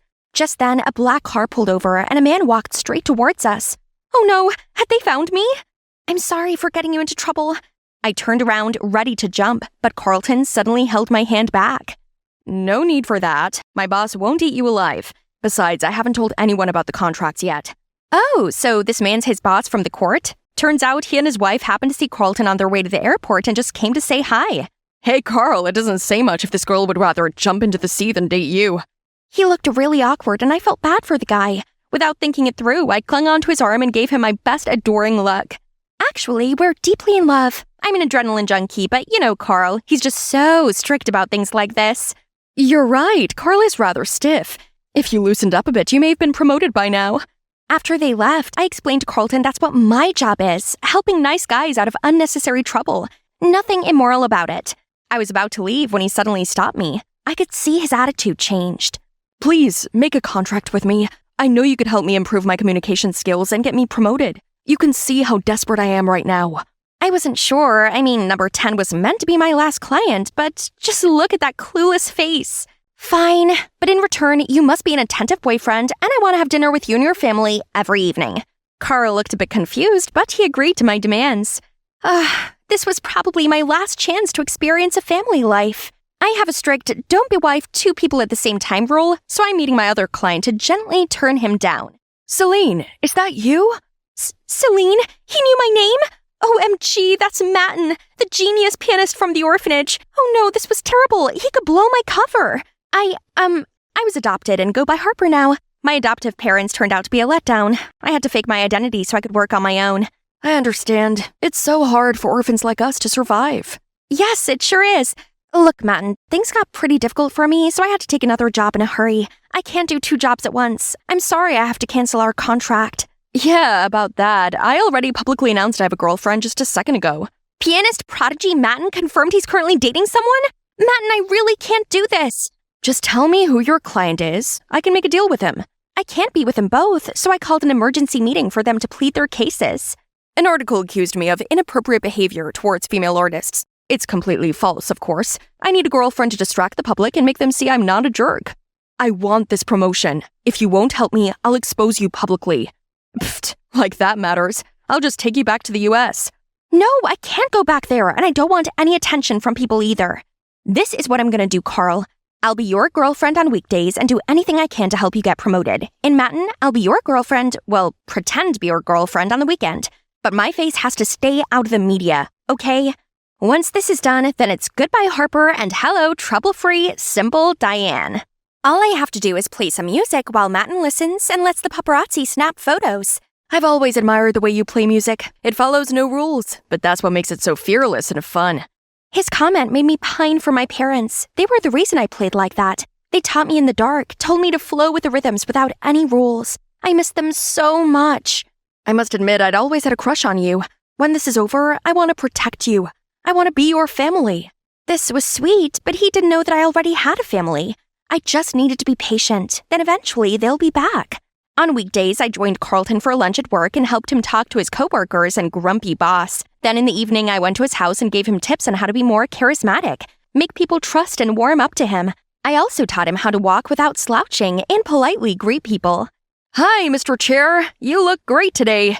Oh, Miss Lamp, are you okay? You shouldn't lose more weight. You're already gorgeous. Isn't that too much? I've never talked like this before. You're doing great. Carlton followed all my advice. He might be a bit clumsy, but in a cute, endearing way. Still, what I anticipated most was joining his family for dinner. I'd never experienced the cozy and warm atmosphere of a family dinner before. Who knew Carl was such a great cook? And so sweet. After only 1 week, Carl now had friends at work and his boss gave him extra responsibilities. Meanwhile, Matten's reputation also made a rebound thanks to articles like, he doesn't want to be around other girls because he's so passionately in love with this amazing muse. A frantic week quickly passed, which ended with Carlton's family celebrating his new position, all thanks to me. I was so moved I almost cried, but noticed Carlton seemed off. Maybe he was bummed out as he knew this was the end of our contract. After dinner, we went for a stroll around the garden. Then he blurted out, "Who are you really?" I was super surprised. Then he told me that one of his new jobs was to investigate a girl called Diane who entered the country, then vanished. I know you're Diane. I can recognize those eyes anywhere. Yes, I'm Diane, but I only faked my identity to earn money. I know you're lying again. It's fine, you've helped me, so I'll help you too. I faked some info to close the case. Thank you, Carl. This means a lot. I knew how important the laws were to him, but he still broke them. For me. I actually quit my job. What do you mean? What about your promotion? You've tried so hard for that. It's okay. I realized I didn't like it so much anyway. I felt terrible that he'd given up his job because of me. But he didn't need me anymore. Our contract had to end, right? Now it's time to end Matten's contract. Then I can go back to being Diane. However, I showed up at the villa to a swarm of reporters. Are you Matten's girlfriend? Please get out of the car. Are you the girl who dates him for dollars, not love? Please show yourself and verify the news. Looks like the news of Matten's girlfriend being a girl who only married for money had leaked. I sat there not knowing what to do. Then I saw Matten coming out of the villa hand in hand with some shiny-haired girl. These rumors about my girlfriend are all lies. Amber is a wonderful, kind-hearted soul and I couldn't be happier. Oh, I suppose that's pretty smart of him. Finding someone with a nice background was the only way to save his reputation for now. Goodbye, Matten. I wish you well. It seems he couldn't bring himself to ruin his career to protect me the way Carlton did. Now I was free to be Diane and attend this public school my parents wanted me to. I was wondering when you'd show up. You're rather popular. A man with a scar has been asking about you. Someone with a scar was looking for Diane? The moment I realized someone was watching me behind the door, my instinct told me to run for my life. I rushed to the window and jumped down, just to catch Carlton peeping at me. What are you doing here? I wanted to see you, so I tracked down Diane. I didn't expect to find you here, but I like you a lot, and there was no time. They saw us together, so I pulled him away. You're driving like crazy, Diane. Who are they? Why are they chasing us? I don't know. All I know is that they're dangerous. He took his phone out to call 911, but I stopped him. No cops. I can't trust anyone but myself, Carl. I'm so sorry for dragging you into this mess. My parents often told me the best way to escape a chase is to jump into the water. However crazy it seems, please trust me. I took a sudden turn and plunged the car straight into the sea. In the water, I unfastened the seatbelt and turned to see Carl already got out of his. He pulled my hand and we swam through the window. The waves drifted us onto a beach, but I had no strength left to move an inch. They're gonna catch us. Celine, sweetie, please wake up. I rubbed my eyes and saw the golden sand, Carlton, and my mom and dad? Am I dead? Mom? No, sweetie, you're very much alive. Turns out the people chasing us were my parents. After 10 years on the job, they finally eliminated the criminal gang and retired. Dad ended up getting the scar, but it's all over now. We could finally be a normal family. You sure made it hard for us to track you down by using a different identity. We should have known our cunning daughter would have created a more challenging life. Like father, like daughter. Huh? You're not Diane? Carlton, my name's Celine. Mom, Dad, this is Carlton, my boyfriend. It was so cute seeing him blush. Then he quickly held his hand out and introduced himself to them. It's lovely to meet you both. I care greatly for your daughter and I always will. no matter how mischievous she is. Turns out it's pretty amazing just being Celine. I started school as myself, and so far, so good. I'm living with my kind, talented, and normal parents. We're having the best time together, and I get to date this cute, caring chef. The best part is I can finally stop running for my life and just enjoy the people I love most. Why is there a hole here? Could it be that the ants did it? What if they're secretly planning an attack on human beings? What will happen to the Big Mac? Elaine, does staring at the hole help you figure out the sphere volume? What class is it? Have you been paying attention at all? Have you? 'Cause if you have, you would have known the answer yourself. Excuse me? Oh, wait. Nah, I still don't know. Sorry, what were you saying? This is going to be in the test. You need to focus if you... Oh, this is Japanese class. Duh. That's it. We're going to the principal's office. And that's the huge of my high school life. Hi, my name's Elaine, and I've been living with ADHD since, I don't know. But of course, ADHD manifests itself differently among different people. For me, I just gotta make sure I take my medication. Wait, where's my birth certificate? Anyway, make sure to like and subscribe before I continue. Right after the principal's office visit, I was walking down the hallway when a hunky guy purposely bumped into me, knocking my bag over. Dude, is that a dinosaur? Are you a kindergartner? Hey, that's my fidget toy. Give it back. Whoops, finders keepers. Who dares mess with my friend? It's Quinn, the furious queen. Run! The two guys immediately ran for their lives. Right then, Skylar and her new boyfriend also headed over. Isn't she the weirdo from the math class? Don't tell me you're friends with her. Yes, I am indeed. You can only choose one, her or me. How about I dump you instead? Get lost. And these are my girls. We've been best friends since forever and always got each other's backs. I forget my stuff a lot, and Quinn always makes sure I got everything with me before leaving any place, while Skylar has me covered every time I dozed off in class. You know, I can't sleep at night because I'm busy thinking about the ants' Earth destruction plan. Maybe they're the ones who terminated the giant dinosaurs. Wait, where was I? I don't know. Rewind the video yourself. Valentine's Day soon arrived. Even though Skylar just broke up with her boyfriend, she already had loads of presents from other guys. And so did Quinn. My girls are hot. What about you, Elaine? Nothing this year yet? Nah, I don't care. You guys are all I need. How about you make a move? Any guy you've laid your eyes on? Talk about making a move. When are you gonna tell Cromer you've got the biggest crush on him? That's right. Give it a try today, Quinn. I don't care. I can get any guy if I want to. Right, suit yourself, girl. That afternoon, we were walking when we heard an announcement from the school's radio station. Good afternoon, everyone. This is Malcolm from iHeartRadio. Today we got a special request from someone anonymous delivered to Elaine Miller. Love the way you stared at the hole on the desk that day in math class. It was so cute. I wish I could be that hole instead. Happy Valentine's Day. Someone's got a crush on you, Elaine. You've got a secret admirer. See, someone likes you for who you are. Always stay true to yourself. I wonder who this is. OMG, I gotta find out. But didn't you say you don't care? That's right. But now the game has changed. Who could it be? They mentioned math class, so they must attend the same class as we do. That's it. All we need is the attendance list from Mr. Wilson's office. But we can't go in there. Ever heard of Mission Impossible? Girls, it's showtime. After class, we waited for Mr. Wilson to leave his office. Then, just like totally spies, we crawled onto the floor, successfully avoided the security guard's gawking eyes, and managed to hide from one of the teachers passing by. Then continued secretly advancing toward Mr. Wilson's office. Oh, look! They got flaming hot Cheetos now! Elaine! After we got the list, I immediately texted a bunch of people to test it out and anxiously waited. But some people replied calling me crazy. Others reported me to Instagram. I even got a visit from the police because they thought I was some creep sliding into people's DMs. Once they left, I immediately FaceTimed the girls. From the list, there's still Malcolm you haven't texted. Isn't he working at the radio station with you, Skylar? Yeah, we are working together, but it can't be him. He never asked me about Elaine before.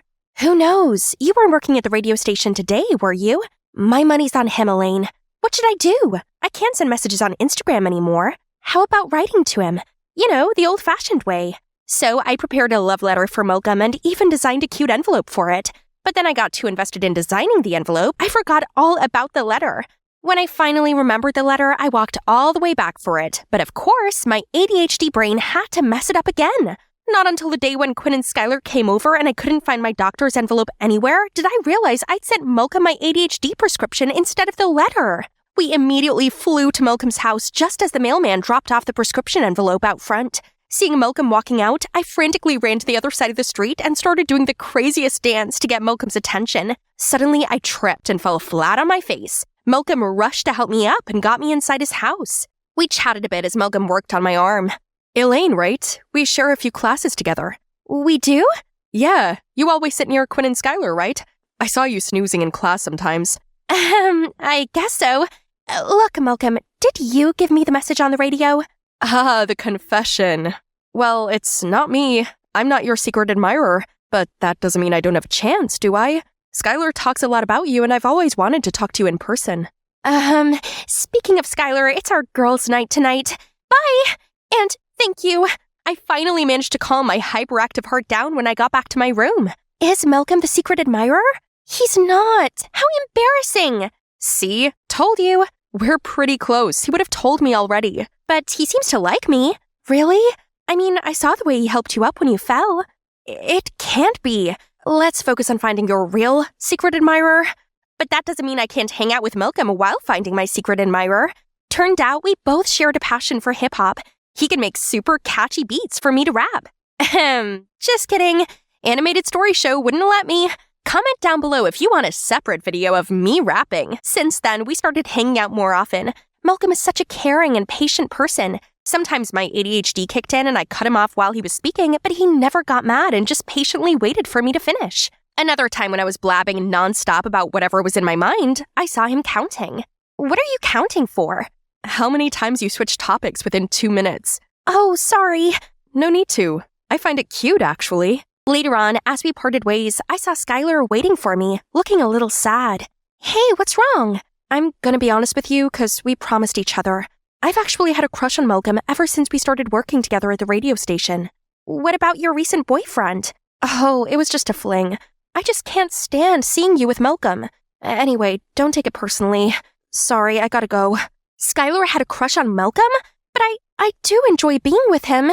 No, sisters first. But it wasn't easy, as Malcolm would always try to approach me. It hurt having to stay away from him.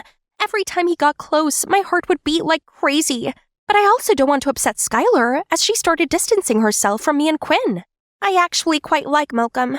This is so complicated. I honestly don't know what to tell you. How about you try finding your secret admirer? For real this time. He might be a better suit than Malcolm. The next morning, I found a note in my locker. From your secret admirer. They want to meet me near the fountain.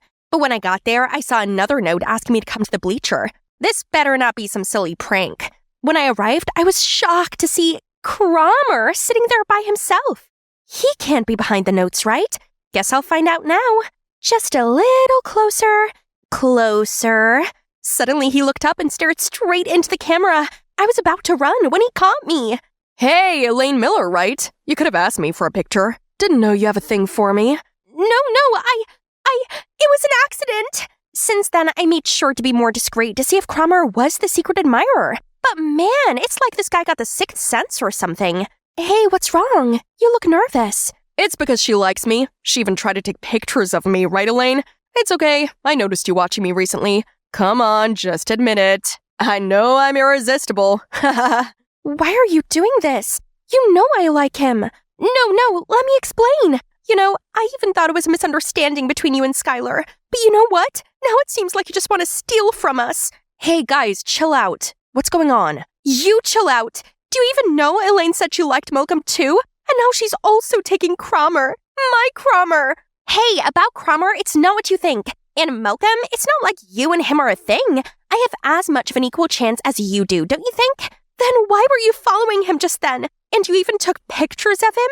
And we're talking about our chance with Malcolm now? You know it's unfair to me. Unfair? We're always trying to make sure to put you first. But now you think you're the victim? I can't do this anymore. I hope you're happy you got both guys now, best friend. That was too much. They acted as if they took pity on me. I don't need anyone to look after me. I'm all fine by myself. Since we fell out, we're all caught up with our own things. Whenever I passed by Skylar, she just gave me a cold look. Quinn also seemed to have found new joys.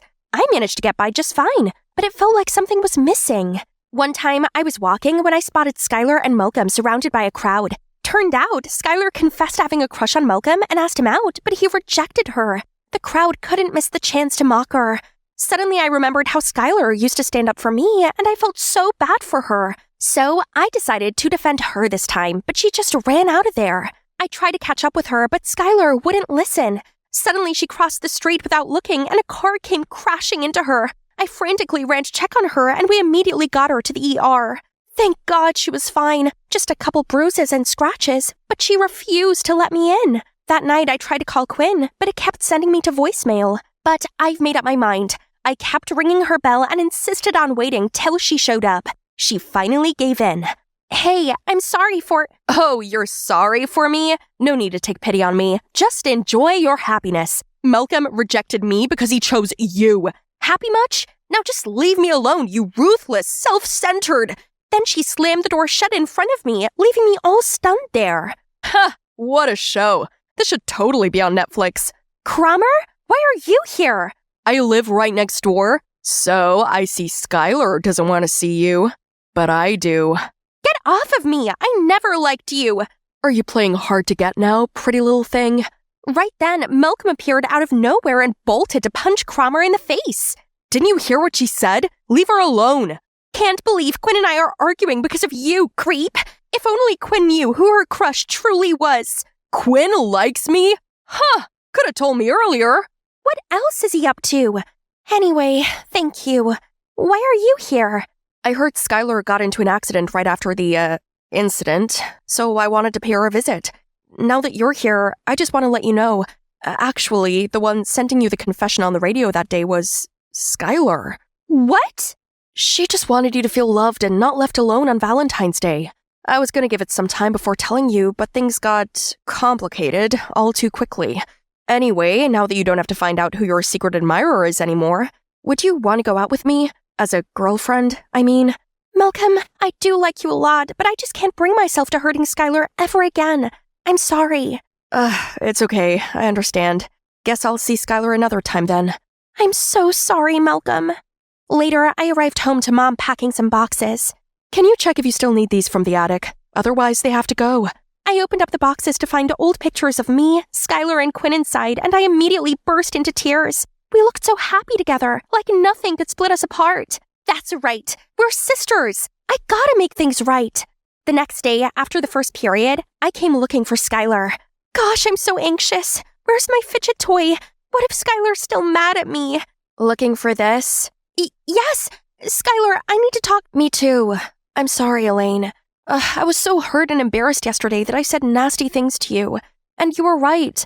I should have told you earlier I have a crush on Malcolm. But after everything, I realized how stupid I was, and I don't want to lose you or lose us. Hey, me too. I couldn't sleep yesterday after hearing about everything from Skylar. I haven't been myself without you guys.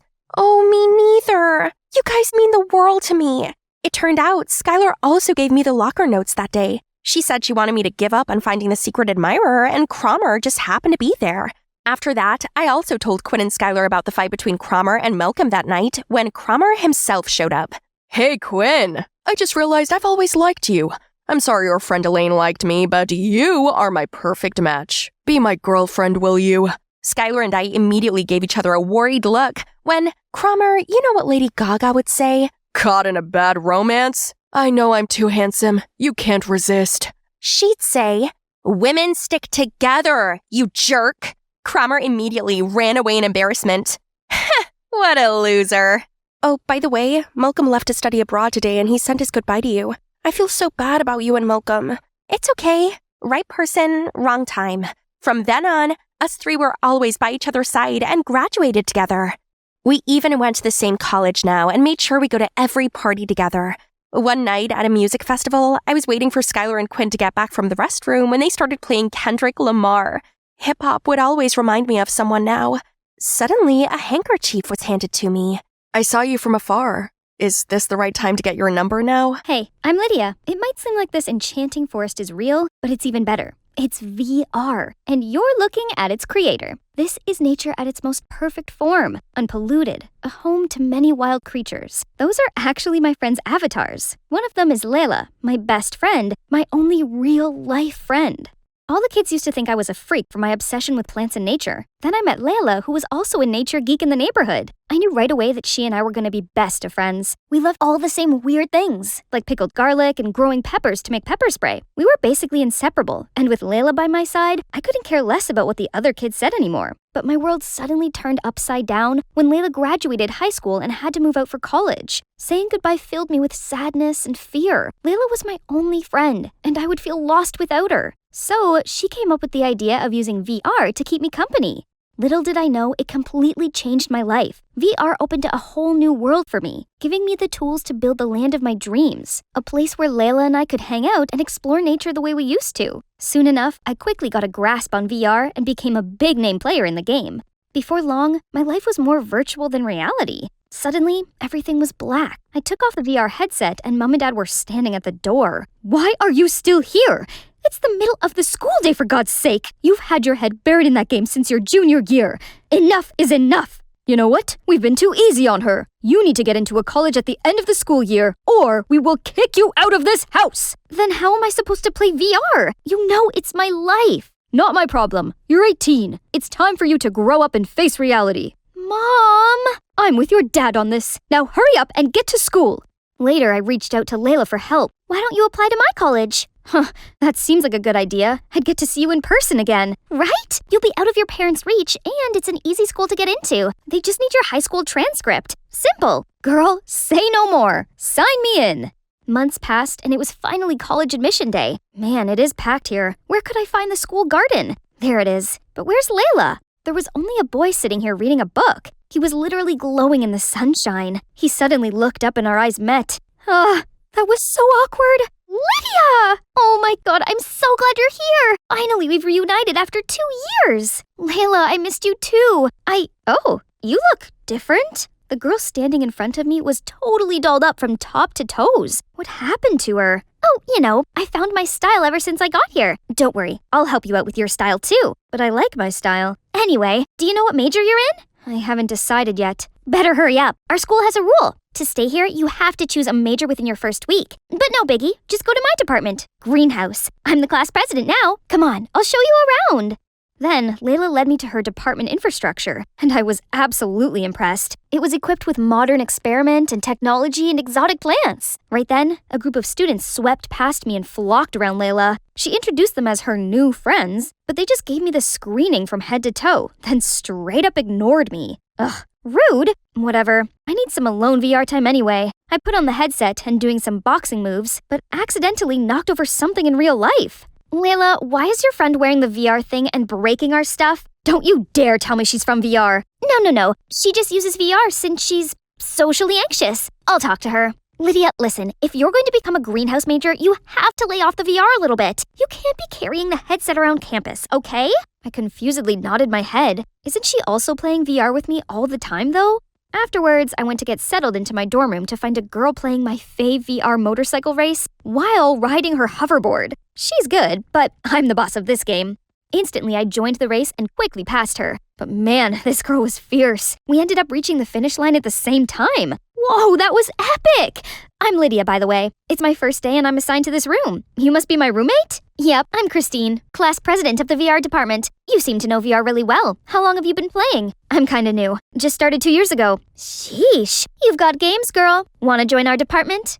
The next day, Christine showed me around the VR department, which was full of the newest techs. Dude, this is so sick! Every week, we have an exhibition of new VR technology, and we mainly work and interact in VR. No need for awkward real-life convo. Besides, our department also joined the school annual creativity competition for the huge prize of $10,000, which we could use to develop more modern VR technology. Whoa! This place was heaven! Just imagine playing VR all day, every day. Holy moly. Can it be? Soccer shots enhanced? I joined in the game immediately and gave it a big kick, scoring a goal. Wait, did I break the pots again? I took off my headset to see a guy doubled over in pain. Oh God, I'm so sorry. Don't worry, I'm good. I'm fine. His face seemed awfully familiar. Oh, I remember you from the school garden the other day. Yeah, that was me. I'm Marshall. Thinking about applying to VR? Yeah, I'm Lydia. Lydia, I think you'd like it here. I suddenly felt my face getting hot when I was saved by a phone call from Layla. I quickly excused myself and ran right into her. Hey, I've been looking everywhere for you. There's a welcome party tonight, and you're definitely going.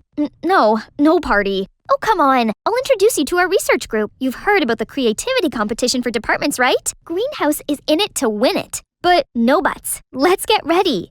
At the party, Layla dragged me to where the greenhouse kids were hanging out. They were still glaring at me. I should just leave, but on my way out, I bumped into Marshall. Hey, Lydia, I was looking for you. You dropped this handkerchief back at the VR department. It's from your grandma, right? Oh my god, thank you. But how come you know it's my grandma's? I just guess. I saw your initials on it. Hey, back off, you VR freaks! Stop talking with our new member. Poof, are you sure? This morning she seemed really fond of all our gizmos and gadgets. What are you talking about? Lydia, explain this. What's there to explain? Your pea brain can't read between the lines, huh? Layla lunged at Christine and a fistfight broke out between them. That's why I don't fit in social gatherings. Hey, wanna get out of here? Yes, please. Marshall explained that there was beef between the VR and greenhouse departments. They were neck and neck for many things, especially the scholarship competition. But sometimes both went too far. The greenhouse put insects in the VR facility rooms, which chewed up all their cables. To get back at them, the VR messed with the water system in the greenhouse, which caused water blackout and killed dozens of plants. And naturally, the presidents, Layla and Christine, were always at each other's throats. Shoot, I was planning on choosing VR as my major, but that would mean turning myself into her enemy. What am I supposed to do?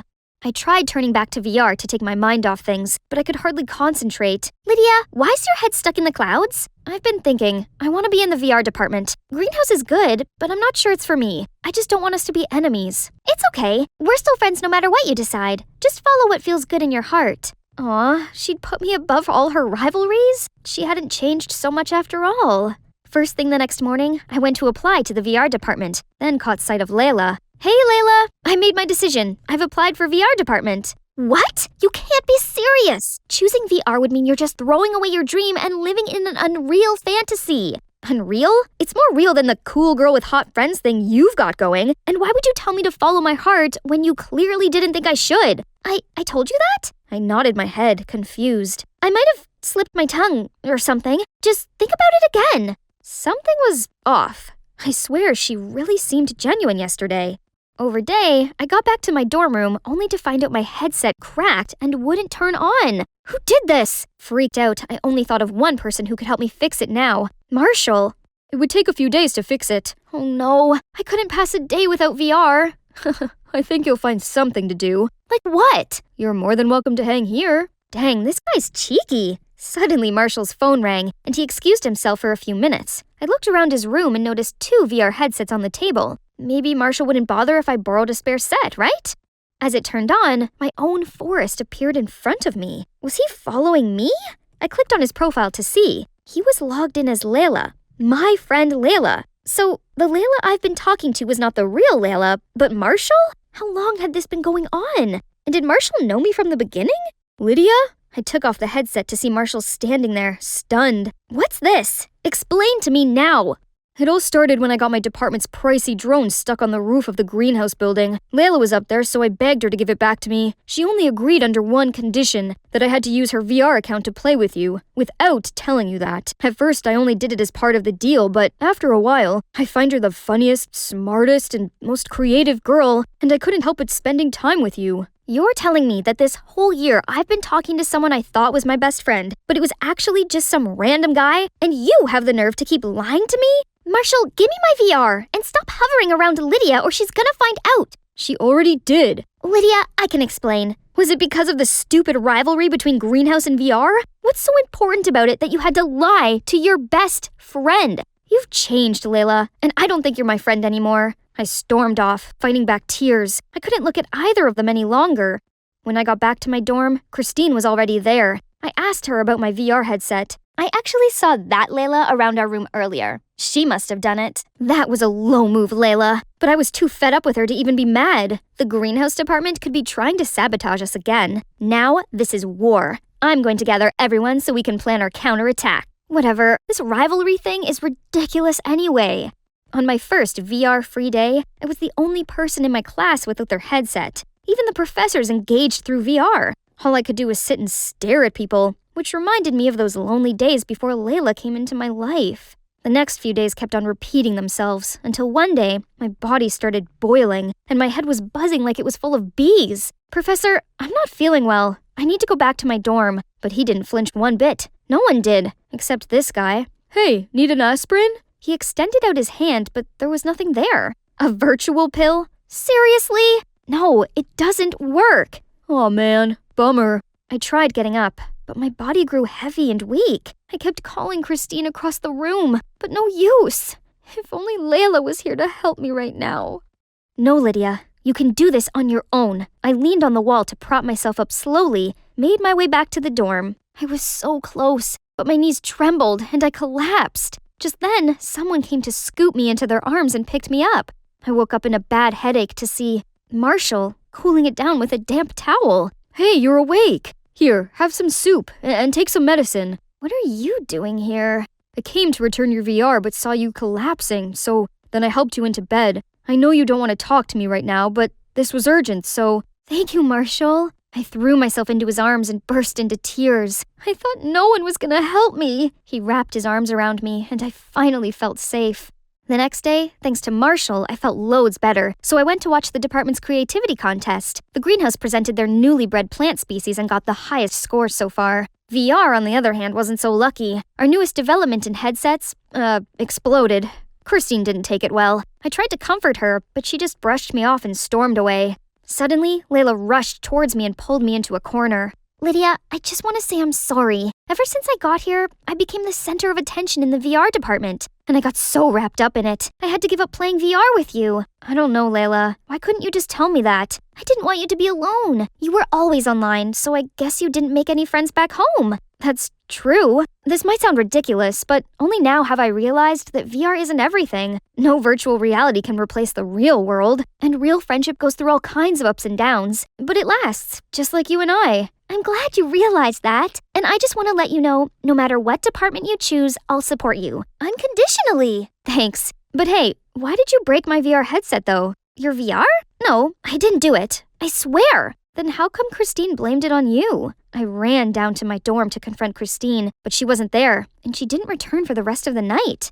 When I got to class the next day, I put on my headset and found the rest of the department ragging on me, calling me a liar and a traitor. Somehow, pictures of me and Layla talking yesterday were plastered all over the virtual world. The audacity of you to come back here. We already know the greenhouse department is using you to spy on us. It was you who messed with our invention at the department contest. Otherwise, how could it explode? They started booing and surrounding me, so I ran for my life. Until a hand grabbed mine. You could run for real, you know. Yes, at least I'm not the only one virtually running. We made it to the building's entrance, just as the greenhouse student dragging Christine towards us, and the VR students caught up with us. Layla, what's going on? We caught this girl starting a fire in our greenhouse lab with her hoverboard, then tried to flee the scene. What? Why would you do that? It's not on purpose, okay?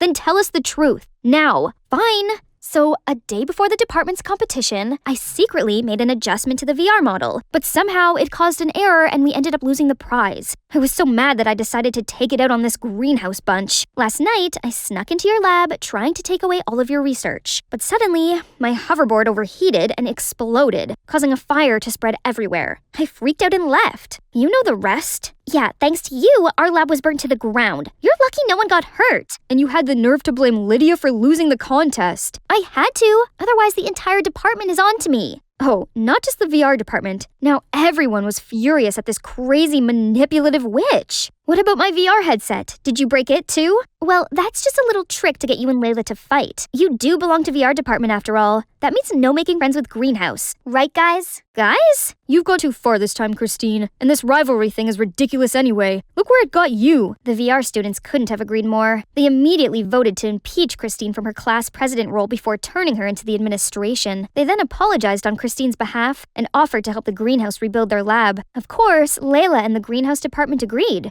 It looked like the start of a beautiful partnership. Within a few months, in collaboration with the VR department, the greenhouse was completely remodeled and renovated. No one even cared to mention the feud between the two departments anymore. And guess what? I applied for a second major in greenhouse. Double majoring was tough, but I had the support of Layla and Marshall, and our friends in both departments. Speaking of Marshall, he wanted to take me somewhere special in the real world. He covered my eyes and led me there. Now you can look. I could have sworn I was in the VR world, but I wasn't. I could feel and smell the flowers, the soft grass, and Marshall's warm hand holding mine. Lydia, I've been wanting to tell you this for a long time. I don't want to be your virtual friend, or even a friend in real life. I wanted more, so would you like to be my girlfriend? Are you kidding me? Yes, yes, yes! Bonjour! I'm Chloe, and I live here in the French city of Toulouse. I'm working on my debut romance novel about a couple destined to be together despite all the hurdles they face. If you like the sound of it, then leave a comment. Boo! Lost in your dumb fictional world again? If you like the sound of it, then leave a comment. That's Cedric, my brother. But I doubt it, because we have nothing in common. And he's a massive pain in my... Anyway... I guess you could say I'm introverted, and I dream of becoming a best-selling romance novelist, making a living out of doing what I love. Only dreams don't always go to plan, and publishing houses don't seem to like my drafts. Meanwhile, Cedric is Satan in disguise, whose sole purpose is making my life miserable. He turned off my alarm and made me late for a meeting, changed all of my contacts' names to emojis, and one time I woke up to see my laptop covered all in plastic wrap. The problem was he got away with being a jerk simply because he was deemed good-looking. In his fangirl's eyes, he could do no wrong. Living with Cedric was such an endurance test, so I avoided him the best I could by going to a private school, instead of the same public school as him. Everything was fine until our parents lost everything in stocks, and we had no choice but to move into this teeny, tiny house. One night I went downstairs to get some water and saw Mom and Dad up late with bills piled up around them. Seeing them like that made me desperately want to help. So the next day I told him that the public school had a creative writing club and that I wanted to transfer there. My tuition fees weren't a burden anymore, but going to the same school as Cedric was not ideal. So I insisted that he acted like he didn't know me at all. Still, the first few days were terrible as I kept getting lost and felt so out of place. I hardly looked up and only identified other students by their shoes. Thank goodness for the pink and white sneaker girl, Emma. She was the only person who actually noticed me, and when I told her about my writing dreams, she was really supportive. We became best friends and could chat about everything, even my annoying brother. Things were better at school, but not at home. My parents were still struggling to hide their money problems, and Cedric, well, was just being Cedric. Couldn't he see that now wasn't the time for his clown antics? I helped out as much as I could by cleaning, doing laundry, preparing meals, and even got a part-time job in a patisserie, while he literally did nothing. Why can't you stop fooling around? Chill out, sis. Even when you have a mare, all the stress will give you gray hair. Fine, act like a moron and stay in this moronic place forever. I'll get our old house back alone. After a busy shift, I just wanted to get home and go straight to bed. Only when walking along the curb, I spotted Cedric doing some dumb, noisy performance. Ugh, such a laughable, selfish bum. I had to seriously hold back, or else my fist would definitely land on his face. Oh, I still had the last chapter to finish. My body was ready to shut down, but I couldn't slack. Not if I wanted to complete it by Louis Beaumont's book launch. He's my favorite author. I'd planned for months to fly to Nice and hand him my manuscript. Suddenly, the lights went out. Guys, looks like the electricity company cut us off because of those unpaid bills. Gosh, we can't live like this. So I pulled out some money from the back of the manuscript. This was money for my Nice trip. But this is more urgent, so I gotta do what I have to do. Mom, Dad, here's some money, just to help out a bit. The next day, Cedric barged into my room with a smug grin on his face. Guess who's going to Paris? Try not to miss me too much, will ya? What? But where did you get your money from? Mom and Dad, duh. Check it out. That's my money? I can't believe this. We don't even have electricity, but they gave him money to go mess around in Paris? I shoved him out of my room and slammed the door shut. I'd always tried my best to not disappoint them, yet they favored my deadbeat brother and spoiled him rotten. All this family stuff was eating me up, so on school day, I confided in Emma. Only when I tried talking to her, she seemed distracted and kept drifting with the music. Em, are you listening? Oh, sorry, but this beat is straight up fire. Look, he's the winner of this contest. Isn't he amazing and talented? I looked at her phone and saw, what? Cedric? So he came to Paris for this stupid contest? Don't talk about him, okay? That's my selfish, uncaring brother I've always talked about. Be his fan, and we can't be friends anymore. Things got even worse when Cedric went home and literally made it rain with his reward money. Chloe, look at all of this money your brother won. Thanks to his talent, we can go back to our old house. Ugh, why is everything so easy for Cedric? He did some nonsense rap and became a celebrity? Meanwhile, it's me who had to give up my trip, my dream. At least we got the old house back, but day after day, these annoying reporters are driving me crazy. How did you come up with meaningful lyrics? Meaningful? Everyone knows rap isn't actually music. It's just some noise full of swearing and insults. Yeah, ignore her. She's just cranky from skipping breakfast. There's no escaping Cedric's name, not even at school. Please, please, please introduce me to him. Why are you so obsessed with him? Don't you remember anything I said about how terrible he is? Come on, give his music a try. I can't believe someone who wrote such beautiful lyrics can be as bad as you say he is. Fine. If she wanted to meet him, then I'd grant her that wish. It's about time she saw his true face. I opened the door and showed Emma inside when suddenly we were covered in a cloud of confetti. Why the long face? My grand welcome was the bomb. Do you know how long it would take to clean this mess? This is my brother. An idiot. Idiot brother. But then I turned around to see Emma already soaking up Cedric's every word. I can't take this anymore. My time would be better spent writing. Trembling thoughts, through fear, your eyes will find mine. Love will bind us like a cat's 9 lives. Wow, that's perfect. Wait, that voice sounds unfamiliar. Oh my, this guy was heartthrob level handsome. Bonjour, I'm Pierre, Cedric's colleague. Is he home? Yes, let me show you the way. What are you seeking him for?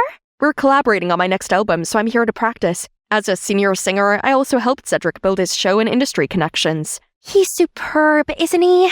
After that day, Pierre visited my house more often. Turns out he's a sweet and gentle guy who always brought us gifts, such as flowers and scented candles. And after dinner, he even helped me wash up. How can such an angel work with my devil brother? One day when I was out with Emma, suddenly she looped her arm around me and said, "You sure seem chirper these days." It's probably 'cause Cedric's often away on music shows. You're telling me it has nothing to do with Pierre? Come on, Chloe, it's written all over your face. Fine. He's really sweet, and his smile is as bright as the sun. How can I approach someone like him? Why not start with a love letter? I took Emma's advice and wrote the most romantic letter ever, then brought it to his company. If anyone asks, I'll say I'm here to see my brother. Huh? Are they arguing? I went over to Pierre and asked him what had happened. Oh, it's nothing really. Cedric is just stressed out from his busy schedule. Yeah, right. As if there was anything stressful about this nonsense rap thing. Now is my moment, so I stuffed the letter in Pierre's hand, then ran away. I was still giddy with excitement when I arrived home. Only Cedric ruined my mood by sitting there looking like he'd swallowed a wasp. Oh no, are all showbiz parties too tiring? What a tragedy. Shut it, Chloe. What does a dreamer like you know? Dreamer? At least I'm not a self-centered, shallow idiot. I sacrificed everything so you could go after your dumb rap career, and all you do is act like an ungrateful jerk. Grow up and stop being so childish. I expected him to shout back at me, but instead he gave me this dead look, then trudged off to his room. He didn't come down for dinner or anything for the next 3 days. This house sure was quiet without him. But he's a chill guy and things will go back to normal soon, right? I guess I should just enjoy the peace while I could. The next day, Emma showed up at my house all worked up. Is Cedric here? He didn't answer any texts and calls. Huh? You two are messaging each other? I just wonder if he's okay. How typical of you to talk to him behind my back. To my surprise, Emma just impatiently barred past me and ran up to Cedric's room. Then she reappeared with a note. Cedric's gone. Jeez, how irresponsible and impulsive. He really doesn't care about anyone but himself. Enough! I won't listen to you badmouth your brother anymore. Can't you see he's seriously struggling and showing signs of depression? Who's the one who doesn't care about family here? And you really believe you're better than him? Emma's outburst left me stunned. Is Cedric really depressed? How was I meant to know that when he's always goofing around? That evening, Mom and Dad kept fretting about Cedric's disappearance. He gave his all to help us while we could do nothing to help him. Remember those days he performed on the streets? He gave us all the money he earned, and he always tried to cheer us up when things were down. Cedric only wanted to join the rap contest to win some more money. He was very nervous, but we believed in him, so we gave him the money to enter. Oh God, so I misunderstood him all along? Suddenly I remembered his winning track that Emma insisted that I listen to. I went up to my room and turned it on. It's about us, his beloved family. Turns out he wasn't a deadbeat, idle loser like I thought he was. He always puts on a happy face to lift other spirits while quietly struggling with his own demons. I needed to find him and apologize immediately, so I went to Pierre for help.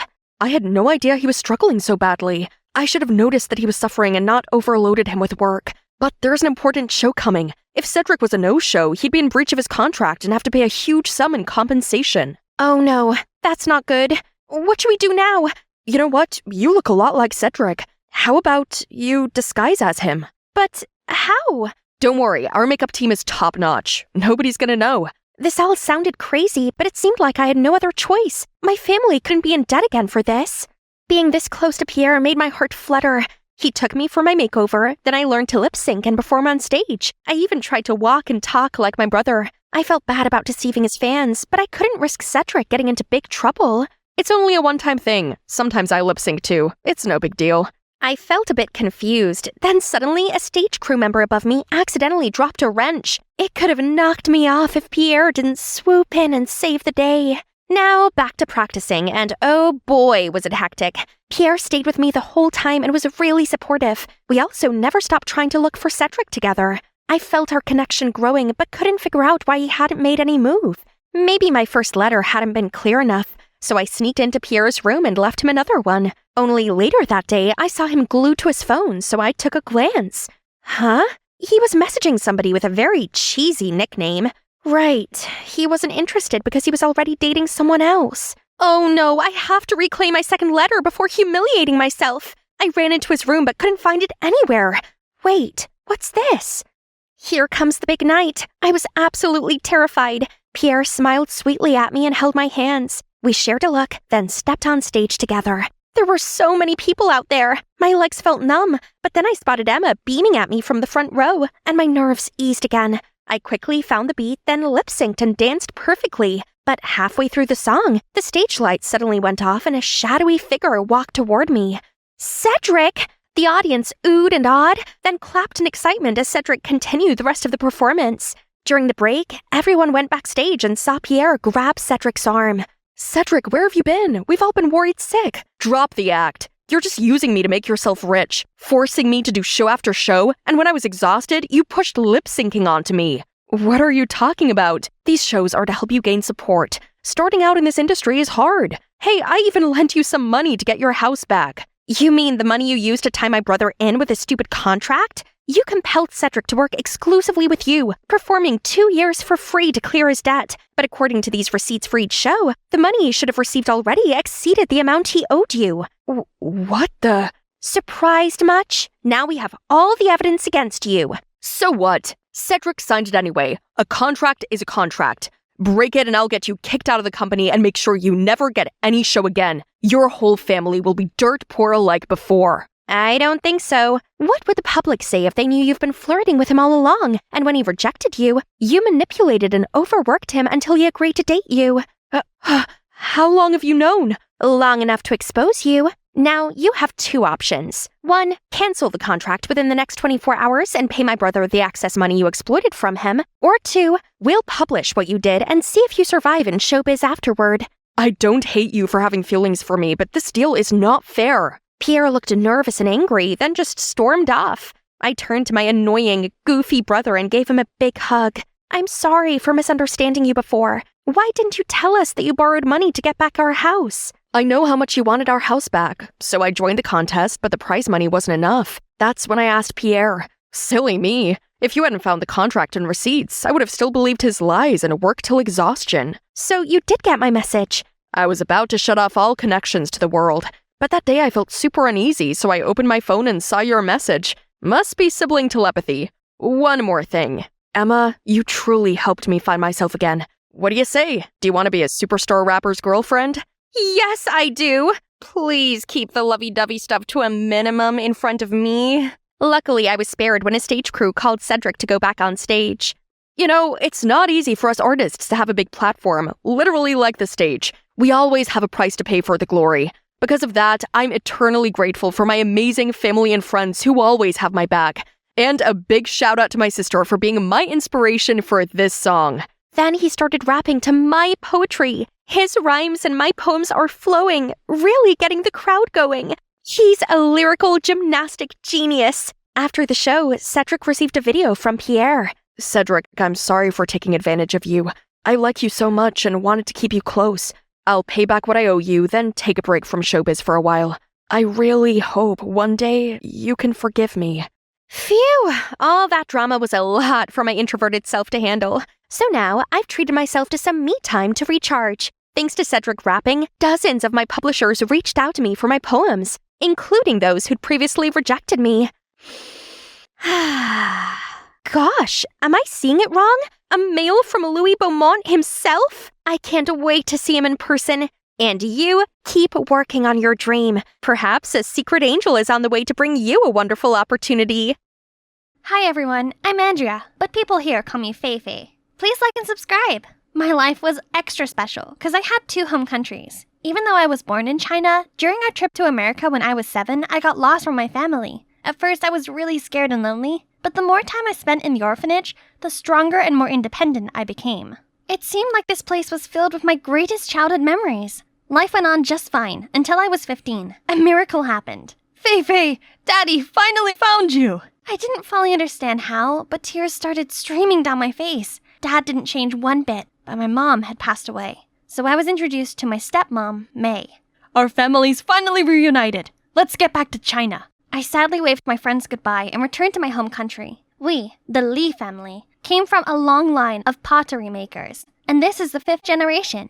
Dad said that before his grandparents took their last breath, their dying wish was to preserve the family craft. And as the only granddaughter of the family, I carried the noble responsibility of inheriting this pottery shop. I believe in you. Make us proud. While I was still processing everything, my parents already dragged me to my relative's house for a meet and greet. There must have been 20 people here, and I had to memorize all their names? Grandpa Zhu, Grandma Lian, Uncle Tang, and Aunt Hua? Luckily, I still remembered some simple phrases from my childhood and greeted them with my broken Chinese. Then, I heard them talking about a robbery at my house a couple days ago. Dad got a big order to polish 12 vases for the Ming Dynasty, but they were nowhere to be found all of a sudden. The customer wanted to press charges, causing a big trouble for our family. The police were involved, but since all cameras were smashed, it was impossible to find the culprit. The detective in me was woken up, so I ran to where my aunts were to eavesdrop. But before I could ask anything, Dad came and dragged me away. It's none of your business, kiddo. Even if the police couldn't solve it yet. Focus on learning the trade. A few days later, I started school, and boy, I thought I was smart, but Chinese characters defeated me. For crying out loud, those dancing letters and accents gave me a nightmare, and I was even reprimanded for using English in class. That's not all. Classes were followed immediately by ceramic lessons. Watching ceramic tutorials was fun, but practicing was a hard slap of reality. The more I practiced throwing clay, the more stupid shapes I created. Ugh, and there's clay all over my face and shirt. Clumsy me. Frustrated, I angrily yeeted a piece of clay across the room, then saw Dad glaring at me with his face darkened. Feifei just came here. She can't possibly learn that quickly. Give her some time. But Dad coldly dragged me to the ceramic gallery. You know, pottery is about pouring souls into lifeless clay. Your great-grandfather used to make ceramics for the palace during the Qing dynasty. In wartime, the whole workshop was bombed, but your great-grandparents saved the most precious vases while fleeing the enemy till they died. Dad's words made me realize how hasty and incompetent I was. I had to change. Then Dad introduced me to a guy. This is Cody, my best apprentice, aka pottery prodigy. He'll be your teacher. Cody's American, so communication was much easier. He's a great teacher who would always patiently fix my work to perfection, despite how many times I messed up. Cody's also friendly and easy to talk to. Some days our deep talks lasted until dawn. One time, while I was preparing the kiln, I accidentally found this half-burnt piece of paper in the corner. It looked not so normal because there was some handwriting that seemed important on it. I showed Cody and he said it could be a Chinese poem, but I couldn't figure out its meaning since most of it was lost. Dad said it was nonsense while my stepmom shook her head in confusion, but it somehow still bothered me, so I kept studying it for a few nights, and I might have found a clue that could lead to the mysterious missing 12 vases. But that wasn't enough, so I decided to put it aside for now. Back to my daily routine. I was showered in my neighbors' and relatives' care. A bit too much. They always urged me to get married. When I was your age, I had 2 children already. But I'm not even 18 yet. Worse, they even sent some suitors to my house. I've got a gift for you for our first meeting. This chicken lays a lot of eggs. If you marry me, your life will be full of roses. I only have one small request. My family wants many children, so we'll need to have 5 sons, 3 daughters, and a pair of twins. They got me dizzy, so I sneaked out the back door to avoid running into another lunatic. The countryside sunset looked so peaceful. Ah! Wow, didn't expect such strong pipes from a tiny body. Creepy much? I turned to leave, but suddenly that guy grabbed my ponytail and pulled out my hair tie. I was gonna teach this jerk a lesson, but he somehow dodged every blow. Stand still so I could hit you. Give me a kiss, then I'll give it back. You wish? What a psycho! But somehow, now I and this psycho became friends, and we even got closer and closer after seeing each other every day at school. I realized Kai wasn't as annoying as I thought, and even grew sympathy for him when I learned that he also lost his mother when he was little. As his father was busy running his business, Kai was always unhappy and lonely. Now that he had my company, he cheered me up whenever I was sad, and frustrated about not getting better at pottery. However, Cody didn't seem too pleased with this. He appeared out of nowhere and dragged me away. Faye, that guy is a notorious lady killer. Stay away from him. He seems like just a regular dude to me. Okay, to tell you the truth, that guy is from the Wen family, our lifelong nemesis. If your dad knew about this, you're done. I'm a bit concerned, but life isn't a revenge drama. No one can stop me from seeing someone because of some familial feud. Still, I guess I should be careful. Hey, what you hiding? Faye likes a free spirit. A boring guy only plays with clay all day. No chance. Well, I think an innocent girl like Faye needs a calm, mature, and collected guy, not some free-spirited, spoiled rich boy who only knows how to spend his parents' money. Every time this happened, I had to throw myself in between them and push them apart. One day, my stepmom caught me coming home after going out with Kai. I panicked and didn't know how to explain, but don't worry, your secret's safe with me. You're stressed out enough. Then she called me in for a deep talk. She apologized for not giving me enough care and kindly asked if I had any difficulties since returning home. Actually, I like pottery, but I haven't improved no matter how hard I worked. The responsibility on my shoulders is so big that it pulls me down. I tried to put up a smile, but there were times that I felt suffocated. Don't push yourself too hard. If it's all too much, take a break and go back to America for a while. A healthy mind comes first and foremost. I'm so lucky to have an understanding stepmother. As soon as she left, Cody stepped out. I didn't know you were under so much pressure. Don't worry, there are other ways to help your family besides making good pottery. You're smart. I know you can do it. So, I started to practice performing tricks with ceramic faces, then set up a TikTok account to upload videos of my performances. They went viral in only a few weeks, gathering millions of views and propelled the pottery shop to fame. And with that, the number of orders grew rapidly. The national pottery competition was coming. My dad excitedly announced that it was a huge opportunity for our family. Our core team worked day and night to create a unique design that would make an impact. The big day finally arrived, and I was tasked with carrying the vase to the exhibition area. I was so excited to be there, but a stranger suddenly bumped into me, leaving me in shock for a few seconds. Oh my god, the vase! Panicked, I hurriedly checked, and luckily, it's okay. Whew, that was close. The competition officially began. I checked out the other displays. They all looked splendid, but the Wen's family vase literally shocked me to my core. It looked exactly like ours. I went straight there to confront them. This is clearly my family's design. You shameless thieves! Watch your mouth, little girl. And you, keep an eye on your daughter. Don't let her bring shame to your family. Don't tell me how to raise my child. And the vase? The thief will soon be exposed. Come on, Faye.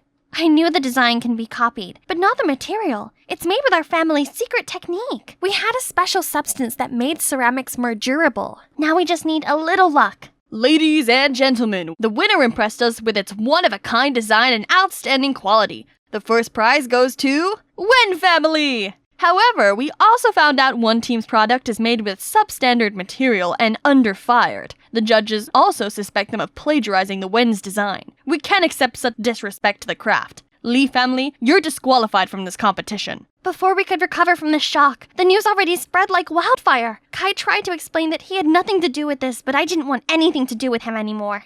The Wen family must have made a copy of our vase and swapped it with ours. But when? It's with me the whole time. It could only be...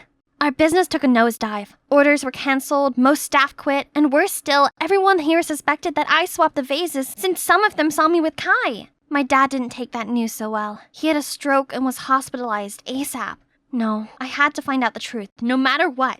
Only 3 people knew the design: Dad, Cody, and me. Right, Cody would know what to do now. Unfortunately, he took some days off to take care of his sick mom, so I decided to come to him again. He'd gone shopping, so his mom welcomed me. Thank you for giving my son a chance and paying him handsomely. Without the money, I might not even be here anymore. Money? What money? My son spent sleepless nights for months to complete your vase. Isn't that why you paid him that well? What? We'd never made Cody work overtime. What money is she talking about? Right then, Cody got home. I immediately confronted him. He denied everything at first, but then he had to give in. Who hired you? Really, I don't know. They texted me from a blocked number, then wire transferred me the money. Faye, my mom's really sick and I had no choice. I never expect such terrible consequences. I'm so sorry, Faye. I ran away ASAP. I can't hear another word. The saddest thing about betrayal is that it never comes from your enemy. When I got home, my stepmom was cooking.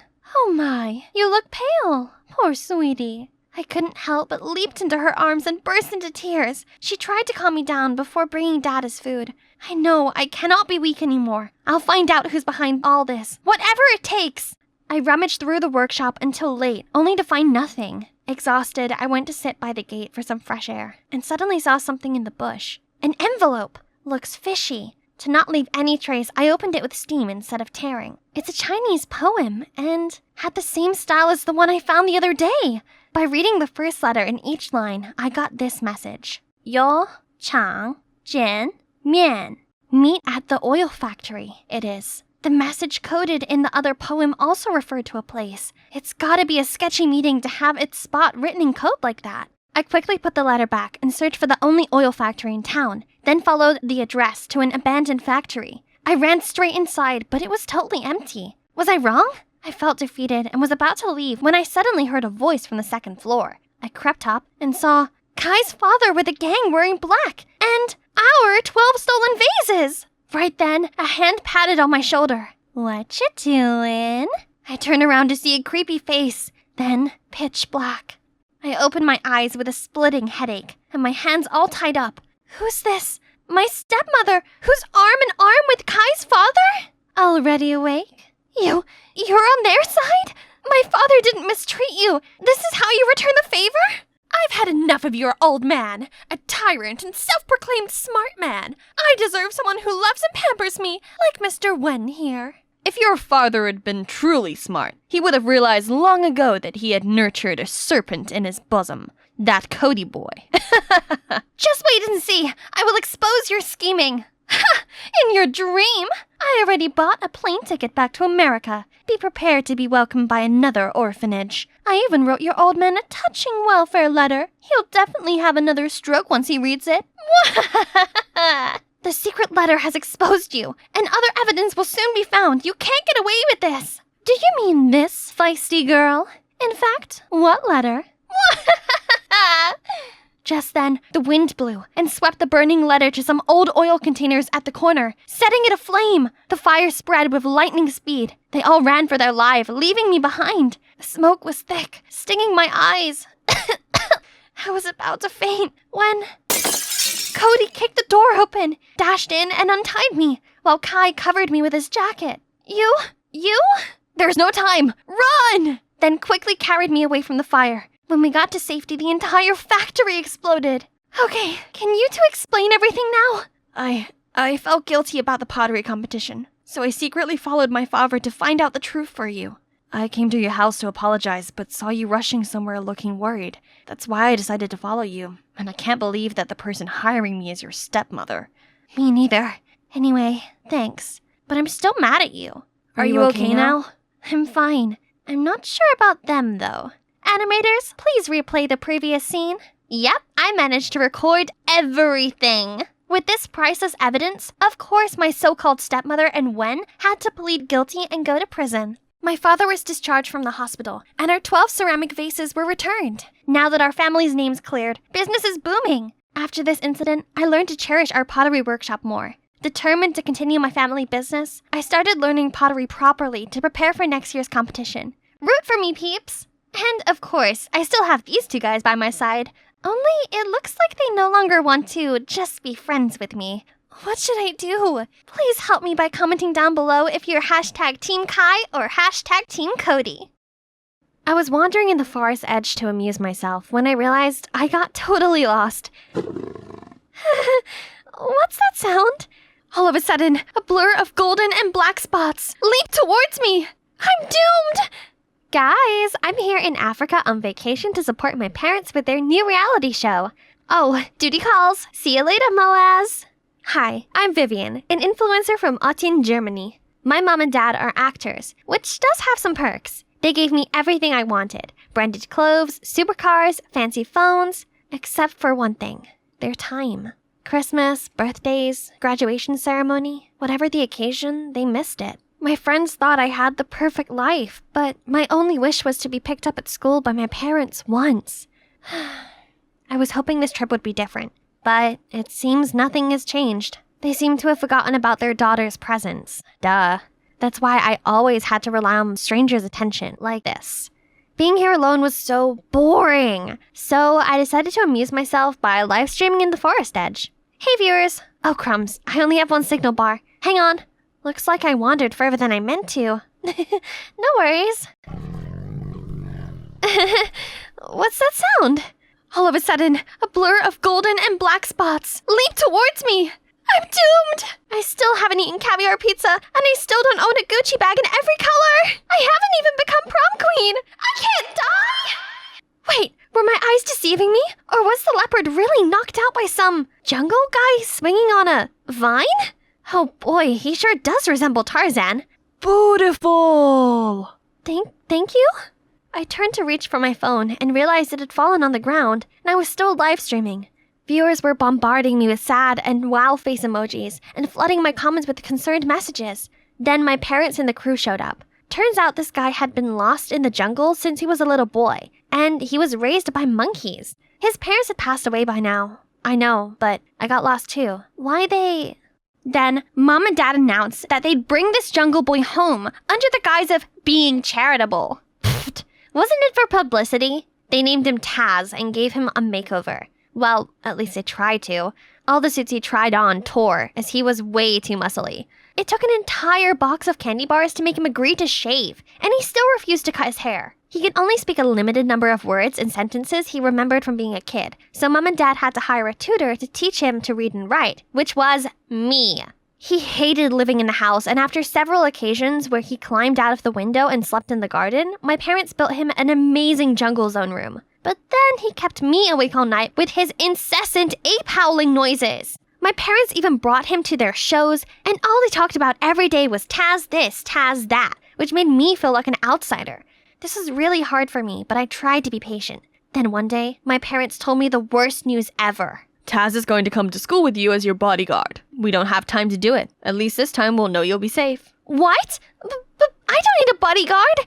Especially not one that can't even speak properly. Taz knows basic conversation now. I don't see the problem. So the next day, Taz started to stick to me. I set some ground rules. He had to stay 10 feet away from me at all times, and he wasn't allowed to mutter a single word to me. Thankfully, Mia, my bestie, was there to provide some normality to the freak show that was currently my life. Coffee for the hottie. Don't drink. Me test first. Taz say safe for V to drink. Yummy! Then I quickly explained everything to her. He's kinda hot. In a wild way. Don't you dare say that again!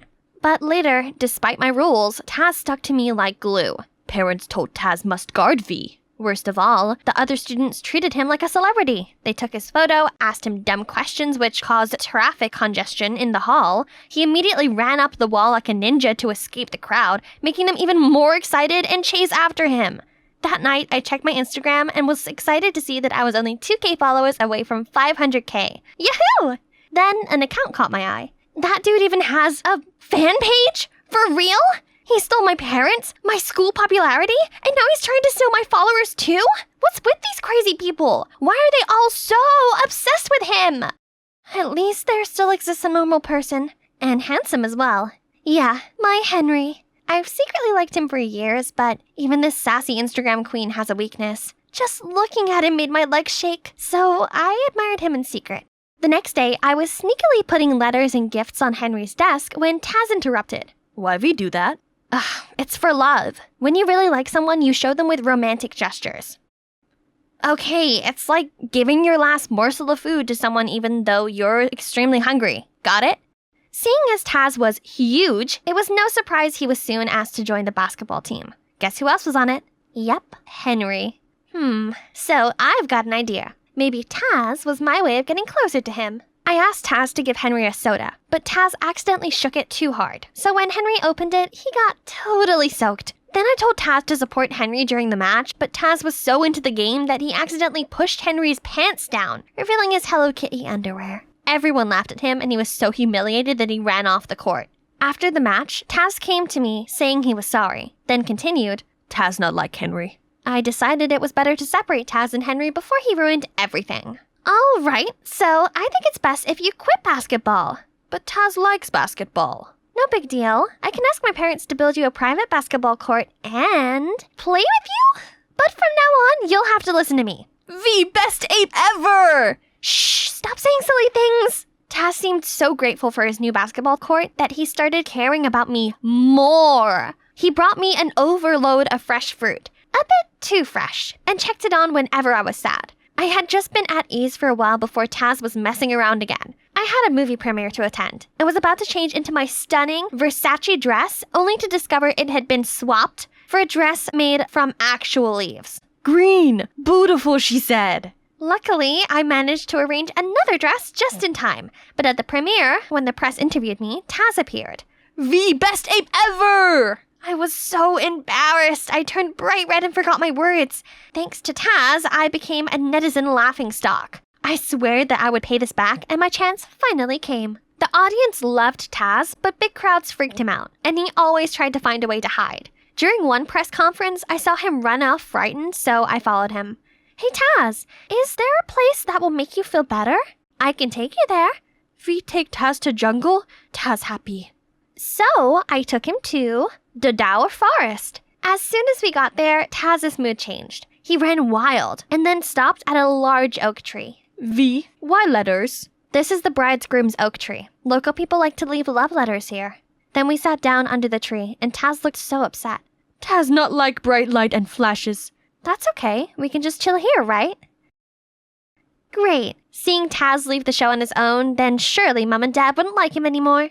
Only, when we returned home, my parents weren't furious with Taz, but with me.